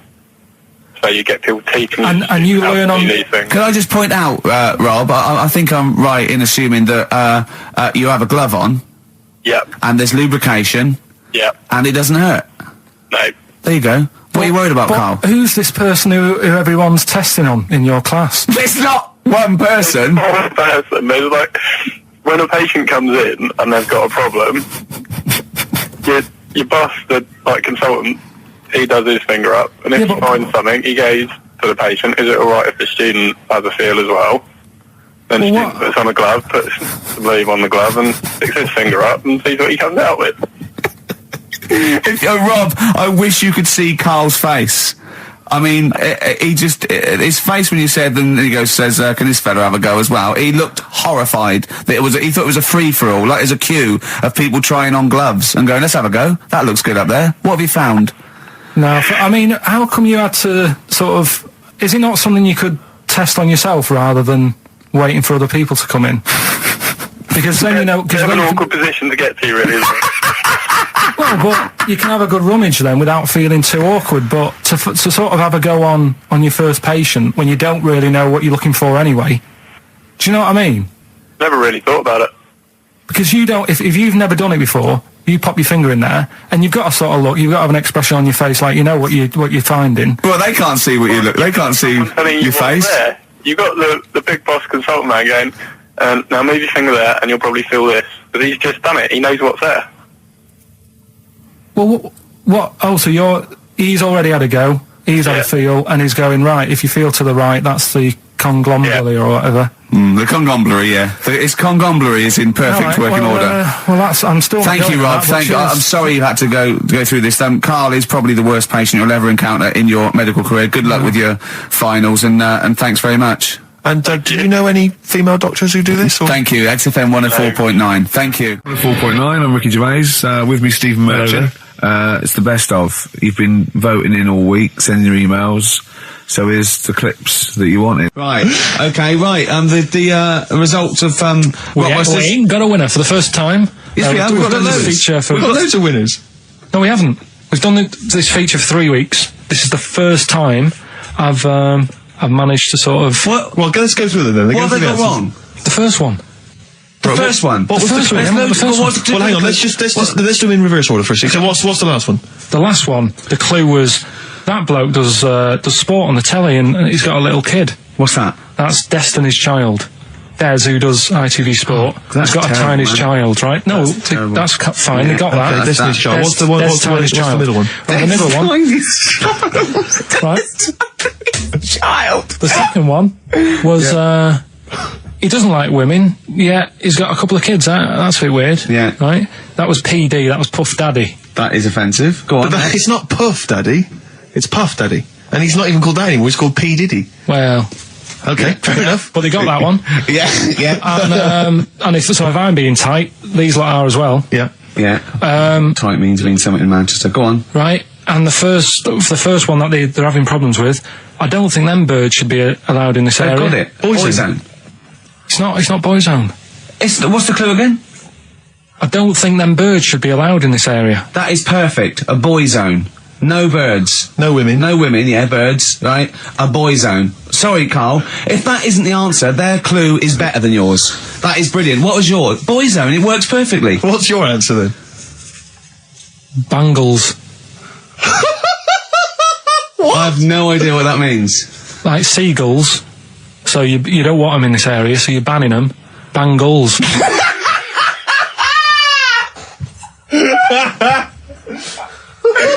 Oh! Well, give it to Boyzone, because Boyzone's better. Don't use birds being loud in this area, it's a Boyzone. I think we should have a rollover. Carl beat them. You have to use his logic, surely. But theirs works. You can't do what am I thinking. No, that's not what I'm thinking. It works perfectly. I think you've got to give it to the ones that got the Boyzone. Well, how about, right, because they didn't actually get into my head and my way of thinking, heaven right? forbid. How about we just keep back the David Attenborough and they can have, I'll chuck in the Hellraiser, right? Okay. And Blondie album and the Madness one. Yeah, okay, pick a winner at random. Pick a winner, Steve. I'm going to give it to Paul Sloman, who got those answers, and he also says, P.S. Carl, you're a moron. So, I'm giving that to Paul, and good luck to him. Right, well. He's got a crazy night tonight. If we can rush these over to him, he's got a cracking Saturday night. Well, if I'm a moron, I might get your address wrong when I send them to you. Ooh. Coming right back at you, Paul. Yes. Carl, you're making noises while I'm talking. Yeah, but you do this all the time trying to wind me up. And I'm not saying Manchester's the best place in the world, but what I'm saying is there's bits of it that I really miss. Yeah. Like last Sunday, right?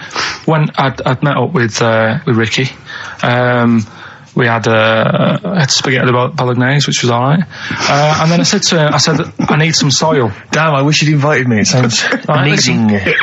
So I need some soil. What do you think? You need some what? Soil? Soil, yeah. I need to repot a plant, right? Yeah. So you need to repot a plant? Yeah. Fair enough. So I'm like, where you can't see these shops in London. Do you know what I mean? There's nothing around. I took him straight to one in my street. Yeah, but near your street, and that's probably the only one in London. Well, you say that, Carl. No, it does annoy me. Round my way, it's like, you know... You can't move for soil shops. You can't. There's earth. You can just pick up handfuls walking down the street. Yeah, incredible. People just lean over into someone's front garden. No, you can take the plants as well. No, but what I'm saying is, Manchester, there's loads of decent hardware shops. Yeah. Here, you know, if you want a panini and a latte or whatever, you can't move for them. But for soil, I had to go virtually how many miles away from me to carry that soil home and stuff. Yeah. It's not good. I mean, London's all right, but if cities were sort of marked... It's neglecting the peat market, really. Well, isn't there's barely any mulch available in central London. I'm sick and tired of not getting a good decent compost of a Sunday. Indeed. So I'm thinking of moving to the north, where there is loads of soil and gravel. Indeed. And animal shite. Whatever. Yeah. So you were going to say, if you were marking cities out of 10, what would you give London? Well, if you were marking them on, like, on what they have. Right. As opposed to what? Well, as opposed to how the you name. spell it. Say, like, I think the greatest city in the world is Rome. Right? Okay. It's pretty amazing. Yeah. Have you been? What? Yeah. Why do you think that though? Just because, like, you turn a corner and there's something there that's really old. Right. Like, you're going down Normal Street. Go and stay in a Derby and Joan club. Yeah. No. But it's like you're going down the road and then you turn a corner and like the Colosseum's in the middle of a busy road. It's like, what's that doing there? Yeah. And just when you think there's no more, you turn another corner. It's almost as if that was there first. Yeah. Well. Yeah. But do you know what I mean? London. Yeah. What have we got? You know, Trafalgar Square is world known. And you go there, what's there? Yeah. Do you know what I mean? So there's a lot of space there. Get one big B&Q. In Trafalgar Square. To cater for the whole of people who live sort of central Londonish. Yeah. And then I'd be happy, but what I'm saying with is... Nelson just popping up through the middle? Because you can still see it, couldn't you? Yeah. It's a great B&Q, so B&Q could be like the whole sort of flat thing and make it sort of grey so it looked like rock, and then Nelson popping Make it classy is what you're saying. Yeah. Stone clad it. Yeah. So it looks like you've made an effort. Exactly. And then you can pop in, and then you can go out and go, oh look, Nelson's column. Oh, look at that, isn't Nelson? Oh, look at that. The victory. Defeat, that's fantastic. One of the greatest living. Yeah. I need some nails. Yeah. Perfect. Killing two birds with one stone, you say? But why isn't there more than them shops? Because when I went into yours, every time I've been in there twice now. The first time was to get a shower head, right? Right. And I went in there, couldn't resist buying something else. I ended up getting some super glue as well. Blimey. Hey, big spender. And then, last Sunday we went in there, got 2 bags of soil, not one, I bought 2. Yeah. And I bought some scissors to cut plants with. Secateurs. Well, you never know when you want, you might need more soil, I suppose. Well, I've got You've stopped out now. Where'd you keep it under your bed? Sorry, this isn't going out, is it, this conversation? It's not going out on air. I got a feeling it might be. You're joking. We better play a record. Okay. Play a classic. 100 Reasons. If I Could. Ladies and gentlemen, will you please welcome to the stage Pop Will Eat Itself? Carl, have you got like a sound effect or something of like, get the atmosphere cheering? We're going to test. Cheering. We'll seek it out with. Have you got something there? Have a look on there. I'm just looking in the NME for the kind of forthcoming gigs of the smaller known bands, and it might be a useful place to just begin the. Ladies and gentlemen, peoples around the world, will you please welcome to the stage Chumba Awamba? Have you got a sound effect? We got one.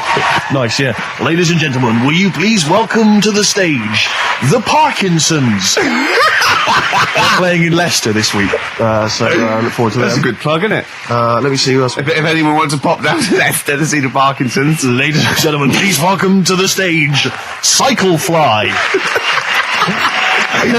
Okay. Oh, there's a genuine one here. This is someone. Simon's emailed and he says, "Will you just test this name for us?" Okay, Carl, if you can, there you go. Ladies and gentlemen, will you please welcome to the stage Coach? Not utterly convinced. No, it's not too bad. It's not. I'm worried about the sound effect. We start to sound like Chris Moyles or something. Well, he's a top broadcaster. Everyone loves him. Losing weight as well. He is hilarious. funny man. Just there's one more coming here. I'll just check this one. Ladies and gentlemen, will you please welcome, this is Chris Oxford, ladies and gentlemen, please welcome, Meanwhile Back in Communist Russia. Is that a band? I assume so. I assume it's his band. Yeah. Steve, I mean, I will play great old tunes to the cows come home. We got to give them a little bit of Dandy Warhols and Air and Athlete. I know that, and they're great, they're good, right? But, I wanted to play a Cat Stevens song, but I thought I'd better not, because I've, play that a little bit. And we quite like resurrecting old reputations, don't we? People like Elton John who had bad faces, or David Bowie. People whose names now are largely laughed at in the serious rock circles. Or that people might not have considered. I thought Cat Stevens, no, Rod Stewart, I thought. Was he Rod Stewart? Many people now are thinking of the leopard hot pants and the ludicrous hair. Yeah, think I'm sexy and all those sort of awful stadium sort of disco things, but he wrote beautiful tracks from Maggie May and I thought, hold on, 2 birds with one stone. What about a Rod Stewart song written by Cat Stevens? Wow. Is there such a thing? The first cut is the deepest. Let's hear it, Rick. On this album as well, is the killing of George. Georgie Part 1 and 2, remember? About the gay bloke. Georgie Boy was gay, I guess. His favourite song. Carl's favourite song, right?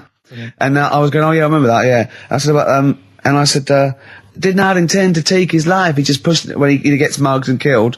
Do you know what he said? I was sitting outside, I was singing, he went, well, I said, as I said, they go out too late. They go out too late? He meant gay people go out too late. He went, no, they do. I went, what do you mean? He said, well, they're always out, they go out when people are coming home. He said, if he'd have been in bed by 10, he'd still be alive today. That's a sobering lesson. And he went, there's one that works here and he's shattered every Monday. Oh, if you're gay and you're listening, just be in bed earlier. Go out when sensible people go out. Yeah. You're right, we're not on the continent, Carl. If you're gay and you're not in bed by 10, go home. Yeah. I don't get it. No, like, again, I spoke to you in the week, and I had much better things, like when I tell you about Brian Blessed climbing Everest, and for some reason it made him, it played havoc with his belly, and he followed through and he had to clean up. Shut himself? Yeah, using ice and snow. Why are you telling me that Brian Blessed, in what way is telling me that Brian Blessed shit himself once in any way educational? Because I was saying how he was climbing Everest, right? I give it to him, he's an actor and that, but he gave that a go. Yeah. Right? It played... What's the point of that, you'd say, wouldn't you? You'd say, God, he's you know... So he's alright. Me doing a boxing match for no reason is rubbish, but him climbing Everest and shitting himself... Yeah, he did that. Is commendable. Right, and he's only gonna, like, go and do it again. He's gonna climb it again. Yeah, but he might not shit himself this time. Yeah, what's the point in going? Nothing's changed up there. Yeah, good point. Yeah, Should be. Well, it has. They've probably cleared it up by now. Like, but it's slip on it. I can't even read about Brian Blessed. Is it actually true, or have you liable to someone else? It was an interview with him in it. And what did he say? Oh, come on! What did he say? He said I climbed Everest and I played havoc with me belly. Let's talk about it next week. We've really run out now. Oh, you're a fool. Afternoon on the request hour. Ricky, you've got something to tell us. What? In your role as head of speech, Yeah. you said you were going to speak. Oh, no, I've just got a fact through about a new club. It's a club I've already heard about. It's called the Chill Club, and it's upstairs at the King's Head, and it's sort of really laid back, and you go in and sit on scatter cushions and be hippie and chill out and drink till 1 and stuff. And they have like little acoustic sessions, and that's this Saturday the 31st. I think it's every other Saturday at the King's Head in Fulham. Oh, right, yeah. And I've heard good things about it, and it was sold out last week, so I said get there early. Doors are at 8:30, and a bar till 1, no entrance after 11 p.m. And it's a £5, and it's meant to be really cool. And sit down, sort of, you know, trip-hoppy, folky, Portisheady, jangly sort of stuff. Right up your street, Sturgis. Not Ben's though, he likes clubbing, doesn't he? Late clubs with like loud music. He does, doesn't he? Yeah, he goes to bed. Bolty didn't come out of Birmingham. Yeah, and talking about that, I mean, no one has phoned to confirm or deny. I heard the Birmingham dish, thing, so. not the actual dish, not the pot, not the lump of clay, but the stuff in it, the particular blend of herbs and spices that we now know as Bolty. Originated in Birmingham. I'm ruling it as valid. Maybe he's right. Hold on, no, because it's not the blend of spice. It is the fact that it's called Bolty because you eat it out of the pot, and that I think he's right. You're embarrassing yourself now, Gervais. Oh God, I'm backtracking. But thinking about it, yeah, it's not the ingredients. It's the important thing is that it's cooked in that, and of course they didn't invent that there. I think he's right, Sturgis. Well, in that case, Slade it is then. No, Black Sabbath. Slade, I'll get lost. Slade. And if we're counting Led Zeppelin, if we're counting Led Zeppelin, obviously Led Zeppelin. No. Black Sabbath. Sabbath are better than Zeppelin. Oh, come on. No, you're wrong. You're having a mental aberration if you think... Go on, give me an example. Well, there's a fantastic story. Just the ludicrousness, is that right? Where's that word? That's a word now. Ludicrosity. That'll do, yeah. Tony Iommi was asked when they hit big in America what it was like for Black Sabbath, and he said, oh, it was mad. We went back to the hotel and there was like 10 Satanists sitting outside the hotel room, all dressed in black with black candles. So he blew the candles out and sung happy birthday to them. Yeah. So that but Led Zeppelin said, And I think that sums it up. Are you squeezing your lemon? Yeah, I'm squeezing my little lemon. I'm putting my little cocktail chipolata on the table between 2 pickled onions and seeing if that and the juice is running down your leg. Yeah, and the juice is running down my leg, indeed. Well, we've embarrassed ourselves. Yes. I think in a way we might have embarrassed XFM, and I know certainly we've embarrassed London. Yeah. XFM 104.9. It's just gone 3:15 on a Wednesday afternoon. It's the request hour. It's your choice of music. I think we'll have some more music now. This is for Gary O'Donnell, who says chocolate is the best thing to come out of Birmingham. I can't say the brand name because then apparently I'm advertising. But it's that chocolate. Out of Bourneville. Yeah. That's not like you to advertise, is it, Sturge? No. No.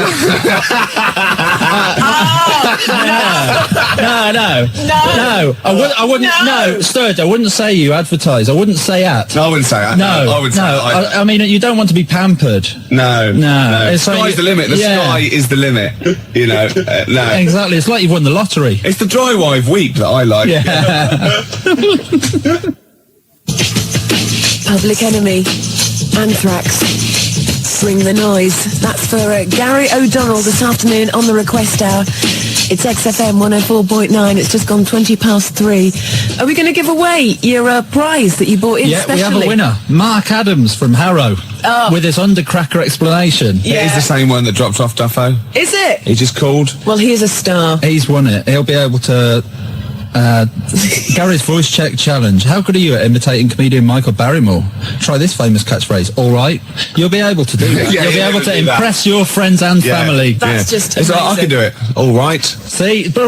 Yeah. Where is he? Where's Barrymore? Yeah. Where is he? Well, he's at the back. Are you all right at the back? Then? And obviously Norman Collier. Wow. Norman Collier.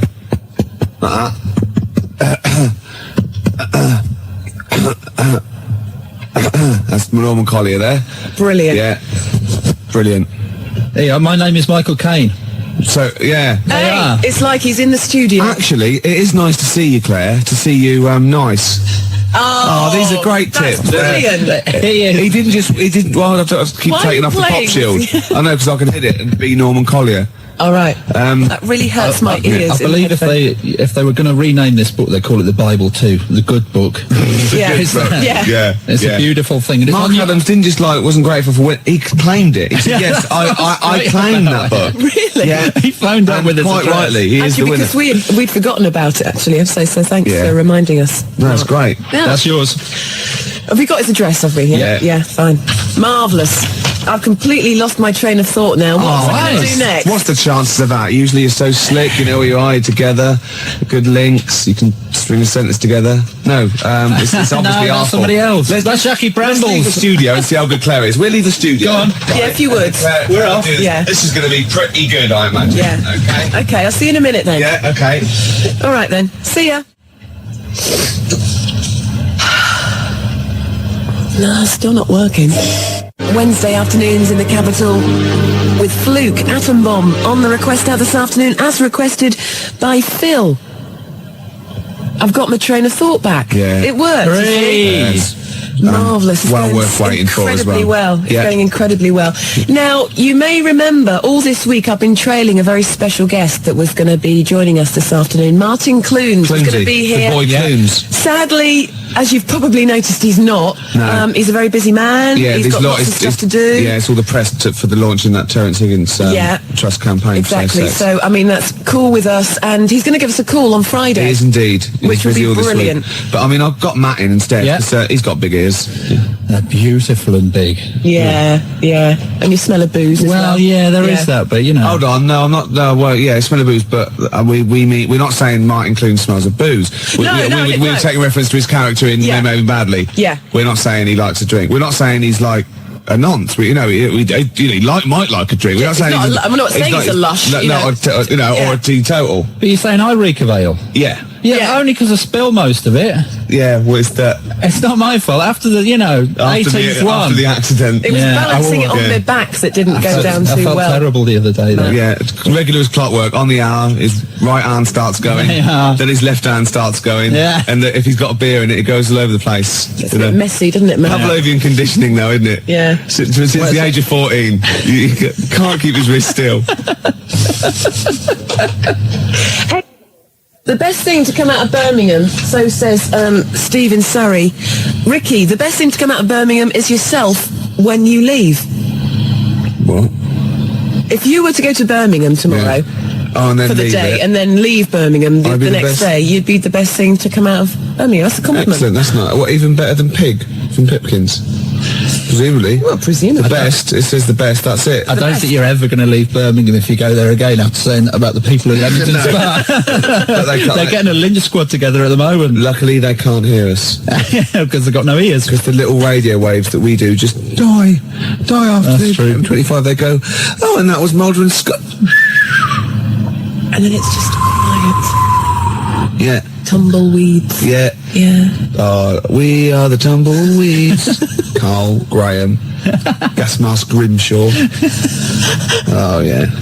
Mummy, my head's getting hot again. Are you impressed? I am. It's fantastic. You see, Wednesday afternoons at XFM means it's Matt's day. Matt, have you enjoyed yourself today? Yeah, Wild Horse wouldn't drag me away. No. No. I think you meant to say wild horses, actually. I know what I mean. Sturgis. Thank you. It's for the person who phoned or faxed in last week asking for Frente, and we didn't have it.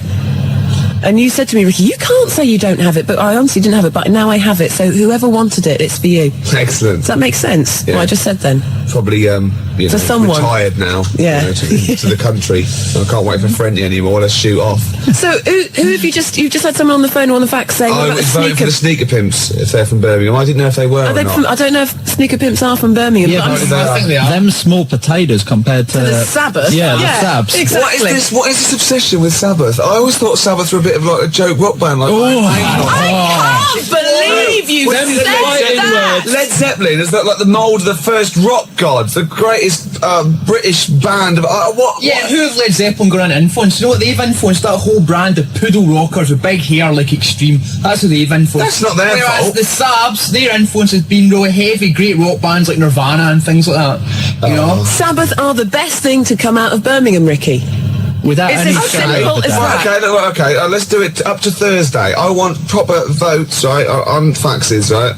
Who is the best, the most influential, the best band out of Led Zeppelin and Black Sabbath? You're Simple as playing that. with fire. It's like comparing Bobby Davro to Tommy Cooper. It's honestly... I don't think so. I believe it is. I think it's like comparing, let's see, go on. Europe with Bernard Butler. Bernard Butler being Led Zeppelin. What? Wow, that's a bit abstract. But they're both completely crap. Yeah. Oh, whereas Bobby Davro's brilliant. So tomorrow, Ricky, you said tomorrow we're going to have a debate. It's like comparing something I don't like very much with something I like a lot more. Yeah, but you like the Smiths, so you're erring on the side of soft, aren't you? Whereas Sabbath are hard. Yeah, well, I like hard stuff as well. So you like Europe and hate Bernard Butler? No! Is that what you're saying? Other way round. You hate Tommy Cooper, but you loved Bobby Davro. How's that work? No! Well, that's what you're saying. They're twisting it, Claire. Please vote for me. I'm by myself in the studio. 0171 580 2000. Never vote for it. Led Zeppelin's better than Black Sabbath. A lot better today, by the way, because I've been ill all week with this cold. Yeah, the mucus fairy came in the night, did he? Yeah, he did actually. It was great.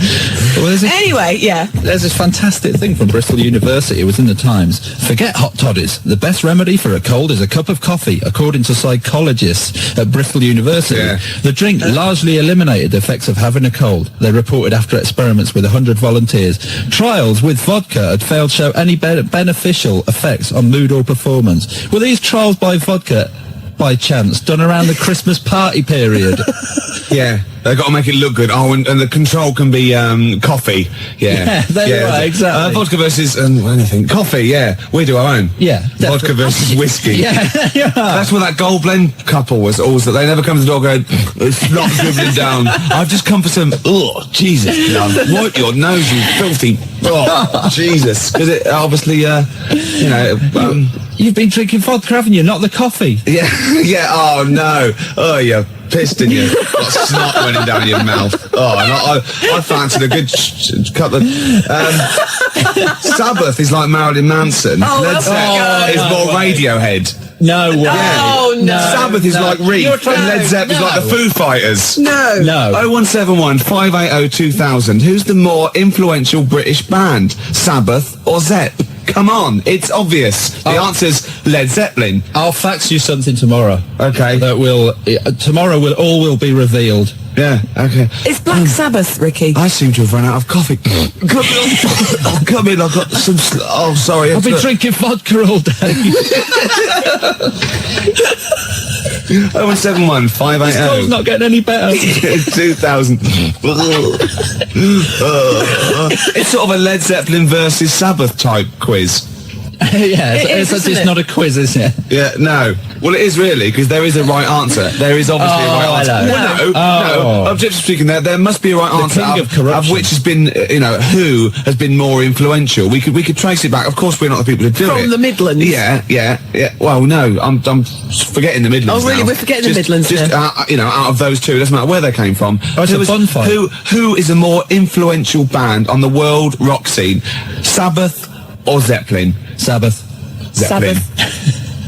Keenan's 2-1. This is 2-1. Right, I'll get rid of him now, and we'll be evens, and then it'll be on a vote. 0171 580 2000. We've got 10 more minutes to leave Campfield. Let's ask Campfield. Campfield. That is the. Go and get him. We're just going to get him. Anyway, Matt, let's a bit of small talk here. Yeah. So you've enjoyed yourself today, have you? Yeah, I have. Yeah. He's wrong. He is wrong, isn't he? Yeah, he's having an aberration. Oh, he's here. He hasn't been listening. Right. Have you heard what we've just been doing? I've got no. Okay, right. Ian Campfield. Don't completely impartial. Seriously, you two look away, right? Right. Okay. I'm going to ask you. Don't know what we think or who thinks. Just answer the question, right? Right. In your opinion, who is the most influential band on the world rock scene? Right. Don't give me any clues. No, we're not saying anything. Who, in your opinion, is the most influential band? It's the better band for you and will influence more people out of Led Zeppelin and Black Sabbath. And what scene? The rock scene. They're all rock the most scene. influential in rock and pop. The best band. Yeah. Best band. It's got to be Led Zeppelin. Yes! I'm taking that. Yes. That's it. You're scum. That is it. You're scum. Because Led Zeppelin were Led Zeppelin when they weren't. They folded up Black Sabbath, great albums with Ozzy Osbourne. 20 years after that, I'm afraid they went crap. You didn't stipulate the Ozzy Osbourne people. You said, if we asked Campfield, that would be definitive. You said it. You laid it on the line. We didn't give any clues. Campfield said Led Zeppelin. That's it. I'm happy with that. Play a record. Even talk to the listeners. Right, this is incredible. Don't even talk to them. Why? David Keenan took all these, right? Led Zeppelin got every vote except one. Every single person was for Led Zeppelin except one, and that wasn't to Black Sabbath, that was for Dave Keenan. Out of those two, he said, I'll vote Dave Keenan, give him his own show. So Zeppelin got all the votes, Sabbath got none, Dave Keenan got more than Black Sabbath. Thank you. It's official. For the discerning punter, of course, Black Sabbath will always be there. But for people that just say, for people who haven't got Bonnie phones, Tyler, people who can't use the phone. I like the phone, but I can't use the phone. No, of course, people who can use modern technology, it's Led Zeppelin. Excuse me a minute. Who did you say, Sturgis? Well, I was going for Sabbath. Right, Sabbath. And did you do the Friday Rock Show on Radio 1? Exactly. I rest my case. No, I rest my case. Yeah, and so do I. And so do I. And so do I. You can shout. I think I do. Well, I think I laid my case before you, and I rested it there, and it was lounging. XFM. That is practically it from us today. Ricky's stormed out of the studio. Keenan stormed with him to answer the phone. You can come back in again, Ricky. This is my goodbye link. Okay, go on. Goodbye for today. That's fantastic. Wow. Genius. Well done. All those years. And well done to Led Zeppelin for being voted the greatest band, most influential band out of them and Black Sabbath. Tomorrow, Ricky, it's a shame Matt can't be with us, but tomorrow we are going to have like a Gary Crowley Battle of the Bands type thing, I think. Like a bit of a demo clash. Why? Why dig Because your I hole want to deeper? take this a bit further. No. What? Keenan's You have to. I just want to play... It's in fighting mood.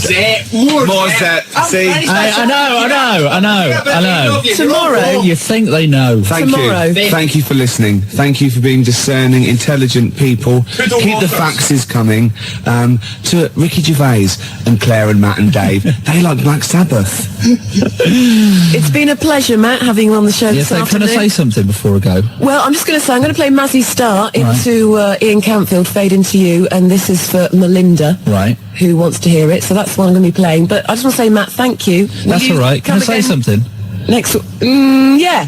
Can I just say to Vanessa, food's not love. It was beautiful. It was a great track. Worth waiting a week for, wasn't it?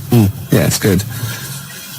The fingerprints of a koala bear are so similar to that of a human being that if they were found at the scene of a crime, the police would not be able to tell the difference. Is that... Well, that is the fact that I remember. That is the fact. And is it true? Well, it depends what sort of crime it was, really. But you got this from a reliable source? Of course, the internet. So let me get this right. The fingerprints of a koala bear are so similar to those of a human being that if they were found at the scene of a crime, the police would think that a human had committed that crime. Yeah. Or vice versa, maybe. What kind of a crime is that? The great koala bear eucalyptus robbery. Right. Yeah. So they've come in, right? All the police have come in, the detectives, right? Quincy's come strolling about half hour later, and they go, "It's all right, Quince, we've solved this one. This is obviously a human being." He goes, "Oh, is it? Oh, is it?" They go, "Well, yeah, of course it is. There's a bloke here. He's been bludgeoned to death with a lead pipe in the conservatory. He's a big lad. It's probably a 6-foot bloke, and he's hit him with the right hand by the window." Quincy goes, "Oh, it's a 6-foot bloke, was it? Oh, yeah." They go, "Yeah." Well, he goes, "Oh, right, no, it's just that, you've ruled out the possibility of 5 koala bears standing on each other's shoulders, have you?" In a long coat. Yeah, with a trilby on. Obviously. The bottom one's the fat one going, "Oh, where are you going?" And the top one's going right, left, and they've snuck past the security guy. Yeah, and they've got... He's just said, "Go on through, sir." Yeah, go on through, yeah, it's at press. Yeah. They've gone press, right? And they've gone in there, right? And they've got this bloke, they've got his confidence, they've got a false moustache, obviously. Of course they have. Like you're growing, right? And they go, "All right, mate." And they go, "Oh, what's that over there?" The top one's got, and the bottom one's holding it all up. Then they just scatter. Dump the coat. They just leave a coat, like an empty coat with a hat on it. Right? And the thing is, I think Quincy knows because he's already rounded them up and he's got a confession out of them. Right. And so he's just being really smug. And they're going, "Oh, yeah, it's a bloke, isn't it? Yeah, it's a human being, yeah. Well, look, Quincy, the fingerprints. Yeah, let's have a look at these." And they go, "Oh." They're just like those. They go, "Yeah." Right? And but the thing is, I think that there's a Mr. Big. Do you? Yeah, but he's up the tree getting stoned on eucalyptus going, he's counting his cash. He's just up there hanging loose, counting his cash. He's fingerprinted, he's got an alibi, and these pawns... They're not going to pin anything on Mr. Big. They couldn't. Because he's used those koala pawns in his... Yeah. He's a devilish fiend. Yeah, and they've done all the work. The little fat one, he's got bad shoulders now. Yeah. He's got 4 on him. And the tall one's got the little head with the trilby. He was at the top, because he can wield... like a lead pipe, or the hat fitted him. The hat. You got that letter? Ah, yes. No, I have. No, I'm gonna wait till later about this. There's a great letter. I'll wait till later. Well, I'll play a song then. Oh, please do. But be careful. I mean, if you're a police officer, if you're listening, if you're currently investigating a crime, you've got fingerprints. You think you've sewn it up. Think again. Just think. Have you looked at the koala angle? Expect the unexpected. One from this bag. Yes, so that's the first bag. So you seem to care about what bag it is. Is that because the bags are quite important. Right, okay. I take one from this bag. Yeah. And then I come up with a band name such as, let me see, The Riff Masters. No, just do that one. Take it from any bag, yeah. To do that mine. Take it any one of my bags. Either bag? Yeah. All right. Axil is the first word. Yeah. This is going to be a cool band. Yeah. Axil Face. Axial Face. Good, isn't it? I come in with great ideas. I come in here, I present these ideas, and you just ruin them. You just take the mick. Read that letter. Oh, can I just, by the way, before I do that, can I just mention that there is an email address? Yeah. What show is this? How many shows have we done now? 4 or 5 or maybe? 6. Anyway, there is an email address, and I'm thinking that lots of our listeners, I'm almost certain, will have access to internet email nonsense. I personally don't understand it, but if you do, then you can write to Ricky-Gervais at xfm.co.uk. There's a bit of a drawback with email. Go on. I don't read it. Do you not know how to do it? No, I just don't bother. Get one of the lackeys. I empty my pigeonhole about once every 2 weeks.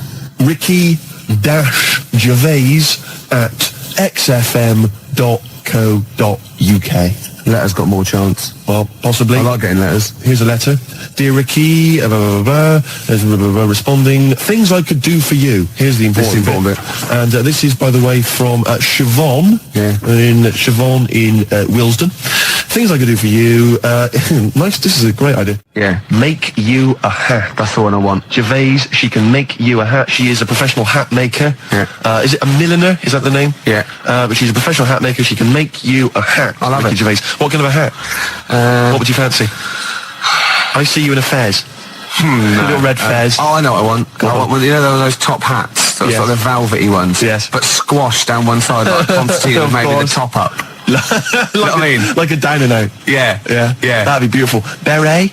Never, no. Beret? What kind of what is that? What kind of hat is that? It's a frisbee. It's beret. It hasn't even got it's the when some bloke, he does philosophy for a week, or he's sort of doing French, and he comes in to the student union with a beret on and a goatee, and the first thing you do is take it off and throw it out the window. Of course you do. Because you're with the cool people, and he's going, oh, that's really funny, isn't it? Yeah. It's so mature. Yeah.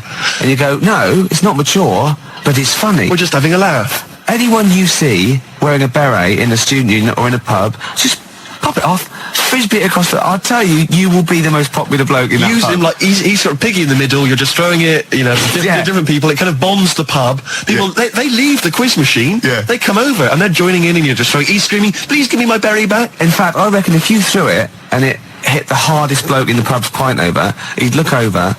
And they go, who did that? And I go, I did, but he was wearing it. And I go, fair enough, mate. And he, you know what I mean? Oh yeah, he goes straight to the guy that was wearing the beret. What kind of a hat? What kind of a hat is that? It's French. I mean, there's the point. That's the answer. I don't want to get you on French people. No, I know, but all I would say to you is he's got no brim. You see, that can be healthy. Can we get Siobhan in to measure me up for a hat? So Siobhan, maybe if Siobhan's listening, she could give us a call. Her mate makes clothes. So I could have the whole suit done. No, I was just going to mention that. She's got a friend, Catherine. She wants us to mention Catherine. Catherine's just setting up a new business, all right? Yeah. So best of luck with that, Catherine. And anyway, she can make stuff for you as well. Top hat and tails. Top hat and tails, Gervais. You would look fantastic. I wouldn't I? We would send you to the Ritz. Little Lord Fauntleroy. Oh, it would be beautiful. And a cummerbund. Oh, what? Is that the right word? That would be great. You in a top hat and tails. Lovely. Lovely. Why does it matter which bag it is then? It's too complicated. Let's explain in a minute. Okay. You've got tickets to give away, Gervais. We've almost forgotten about it. Yeah. Well, I've got to think of some questions as well. All right. Well, let's just find out what the prize is first. Right. We've got a pair of Gus tickets at Ulu for Friday the 13th of February. Right. Let me look. Can I just hand them to me? That, yeah. I'll just confirm that they're real. Yeah, of course they're real. I like that fellow on the lottery. They always go to somebody, a member of the street, or somebody in a panto somewhere. Yeah. To choose the numbers, And I'm just going to be like that, just checking. I'll go just check that that's a real fork. Yeah. Don't check you've bent it. Right. You've bent it, mate.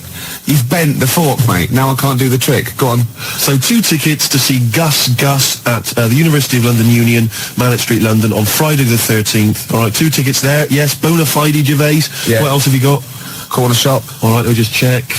Already both nights sold out. 2 sought after. 2 corner shop tickets here, plus Les Rhythm Digital. This is like a real prize on our show, isn't it? It's wonderful. That's on Wednesday the 4th of March. Again, at the University of London Union. All right, 2 tickets there for them. 2 tickets to Catherine Wheel, mate. To see Catherine Wheel. Again, it's ULU. And Catherine Wheel plus special guests on Thursday the 26th of February. So we've got the tickets there. All right, so we got 6 tickets. Right, I've got a question for the first one. Okay, was that Gus? Yeah. All right, so first one is Gus. The question? A good cool name there, Gus.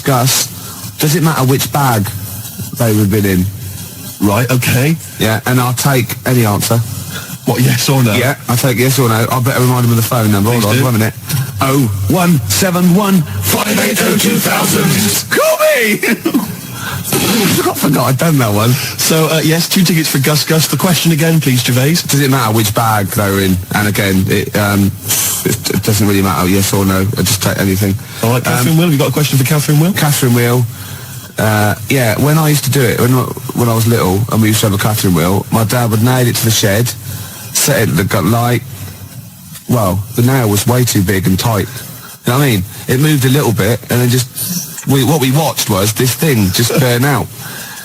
It was more of a sort of like a Catherine blob. Catherine blob. Yeah, and the question is, that's all right, isn't it?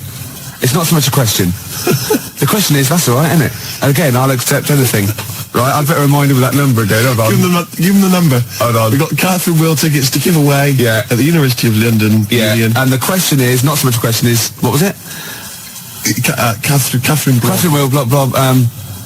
It's all right. Is that all right? Yeah, or something like that. 0171 580 2000. Call me up on it. Right. So it's going well, Gervais. Just because doesn't matter what's bag it in, the answer doesn't matter. Okay. Catherine Wheel, that's all right, isn't it? Right. And corner shop. All right, now you've got it. Now this is a gem of a prize. I know, already sold out. 2 tickets to see Corner Shop. The gig is sold out. We've got Les Rhythm Digital, a very cool band name there. They're going to be supporting Corner Shop. It's on Wednesday, the 4th of March. 2 tickets to give away. And the question, Gervais, is... The corner shop in Coronation Street was owned by Councillor Roberts. What was his first name? All right, the number, please, Gervais. Hold on, 1 minute. Quick. I'll just remind you of the other questions. Yeah. I don't really know. Gus, right? Would it matter which bag they were in? Right. I'll accept yes or no. Yes. Catherine Wheel, that's all right, isn't it? Again, anything. And corner shop. Councillor Roberts.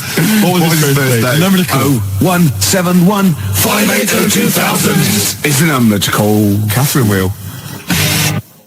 Corner Shop tickets for you. I told you they'd understand. I must say, Gervais, that was one of the most electrifying radio quizzes I've ever heard. Do you know what I mean? I think if we could option that for the telly, we could get a whole spin-off thing going, a board game as well. Yeah, it would just be beautiful. Oh, I'm thinking ahead. Ahead. That is just great, Gervais. Oh man, we're just giving away 6 tickets. Right now, your idea was a good one.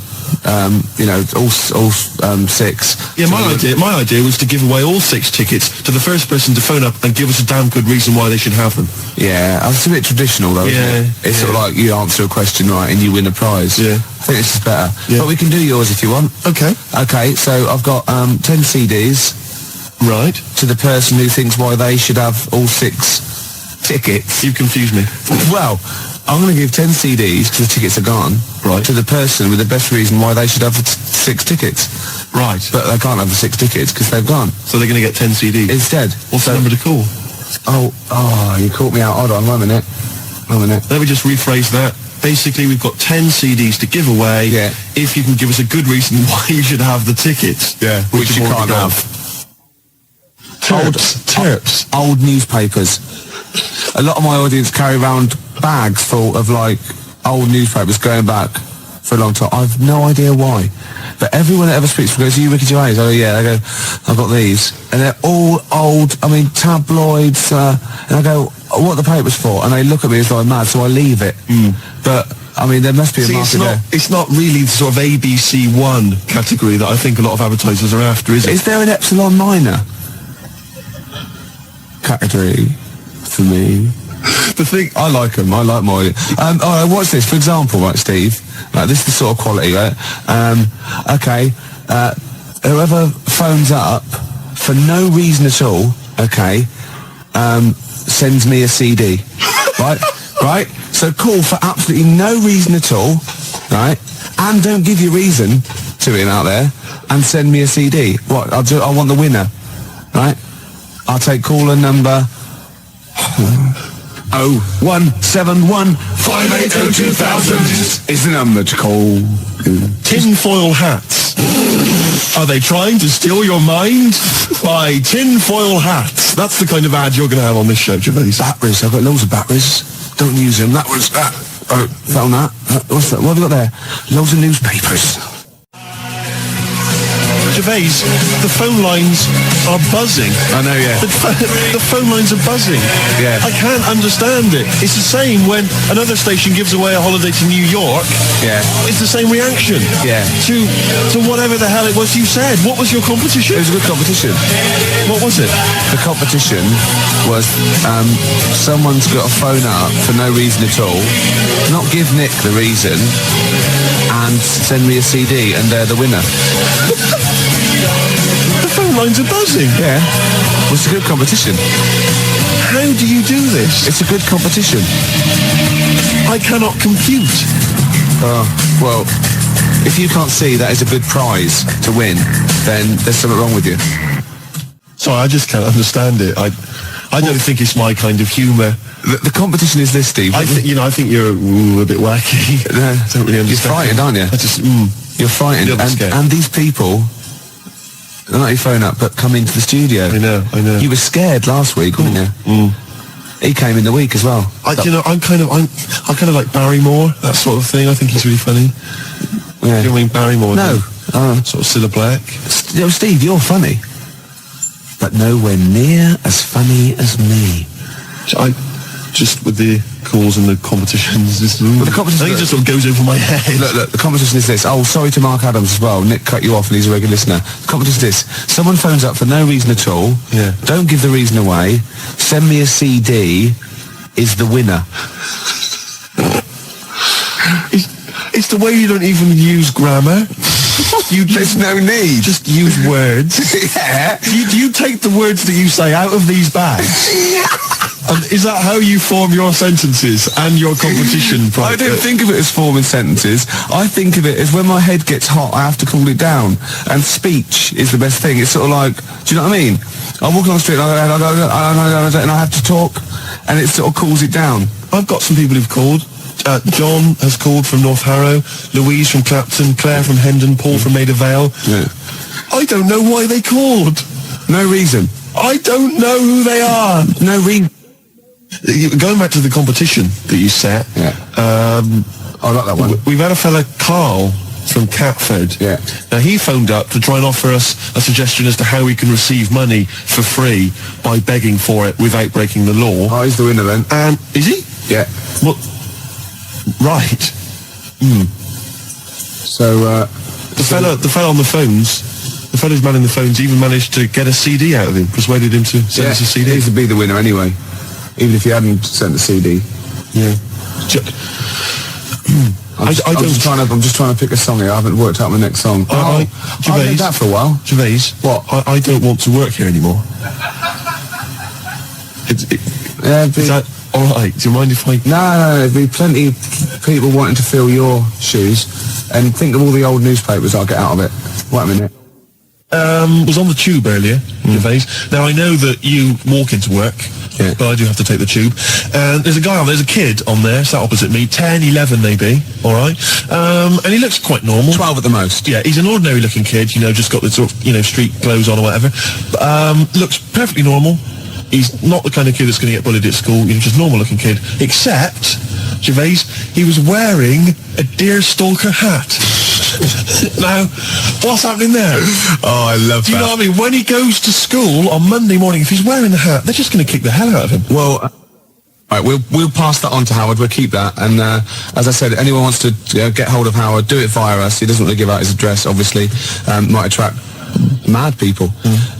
Now, I read in the paper years ago, there was this guy, right, and he was from Sheffield, and he was at the birth of Christ. He'd lived before as a cow. Okay, right. Yeah. But that's not all. Another bloke who also lived in Sheffield saw this article and said, I don't believe it, so was I. Right? So what's the chance of that? I go, yeah, I was a cow as well. And they started this cult called Cattle for Christ. It's just two of them. But I just imagine people going to say, I was a donkey. Good, did you see it? No, there was like a beam in the way. I couldn't see. Nor could I. No, I was being milked. Couldn't see a thing. Where were you? I was a chicken. So you saw everything. No, I was out, wasn't I? I was so close. Poultry for the prodigal son. Would be beautiful. Yeah, no, but I'm sure there are all kinds of societies like this, and perhaps if you're a member of one, then we'd like to find out all about you. Two idiots talking nonsense on the radio. It's a cult. Yeah, of course it is. Well, I am. Oh, we're going to recreate it. The tension, the smells, the sights, the sounds, the excitement. The hot dogs, most definitely the hot dogs. A challenge has been set. Yeah. Matt didn't know this, but I'm a bit of a Subbuteo buff myself. He comes in here all hard with his sheepskin on, right, with his little team under his hand, his roller, and I go, I'll play Subbuteo. I said, I do, yeah. So, the gauntlet was laid down. It was, yeah. We've got Chile against England, but I unfortunately haven't got Chile, so I brought in Morocco instead. Not Morocco, what they call Colombia, yeah. So if any of the defenders mess up, I can always shoot one of them. Yeah, of course. And that's going to be live. It's 10 minutes each way at 20 to 3 in the XFM Lounge. We are actually doing a proper football match, Subbuteo football match on XFM this afternoon. Kick off at 20 to 3, so it's 10 minutes each way. Yeah. And we'll be dipping in occasionally to see. The little boy Fraser is going to be the referee. Marvellous. He's the only one that can fit on the pitch and run round. Of course. without disturbing any of the players. Of course. It's a work of genius. And I've picked my team. Have you? Yeah. Already? Yeah, England, I'm having. No, I've got this. Look at him. Look at it. Look at his face. Gascoigne here. He's so pleased. Look at him there. He's only an inch high. But look at it. I've got Gascoigne there. Incy, Batty, there's Seaman there. So I've got this all over Nigel Martin, who's in goal. I'm going to put Lissow there. But not mine. Matt bought it in, you filthy. So, anyway, we're going to... Apparently for goalkeeper's choice, though, most women prefer Flowers to Seaman. So. Really? Yeah. What? Well, so I'm going to go and they'll check out the pitch, warm up, and Matt. And where are we doing it? In the XFM Lounge? Matt's going to have a pint. Yeah, and we're live linked with referee and everything. It's going to be amazing, Claire. This is radio. This is what radio's meant to be like. Yeah. Two grown men playing Subbuteo and doing semen puns. That is exactly what radio is meant to be. Yeah.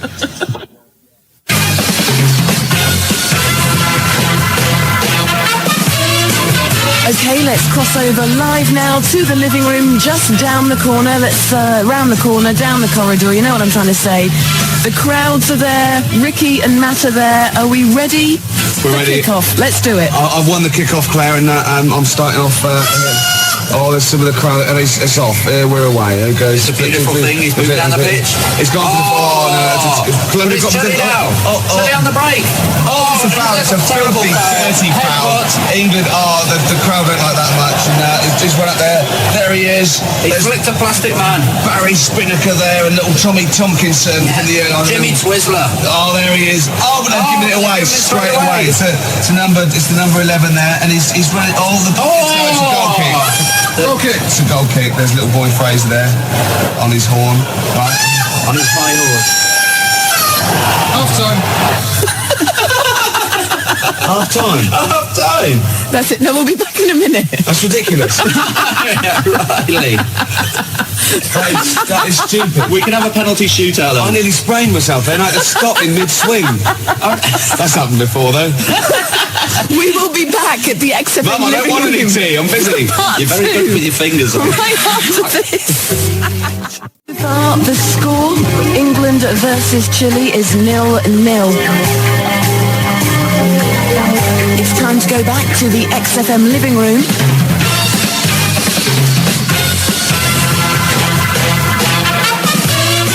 For the second half of the match this afternoon, let's see how it's looking. Well, Claire, England are down to 10 men. I had to pull one of my players off at half-time. That's very kind of you. My boys only get oranges. I used to do that to mine, but they wouldn't put the tights on and have the bag over their head. But here we go. And it's look at that lovely ball there. A Hoddle-type ball into nowhere in particular. It's Chile again. They're in England. They fouled his own player. They've missed it completely. England move up there, and it's a dirty foul. I'll take it. Quite a dangerous area. He's moving two. He's not... one, two. Here we go. I've never been in such close proximity to you, Ricky. England in possession again. Oh, look at this move here. Is that your after show? They're keeping it. They're playing with the ball now. It's a foul. He's going to take it quickly. It's there. Oh, it's dangerous. England in the 15-yard. Oh, so close. Still England's there. It's in a dangerous position. It's 0-0. That is the end of the match then. So I guess extra time? Penalty shootout. Yeah, okay. Beckons. Right after this.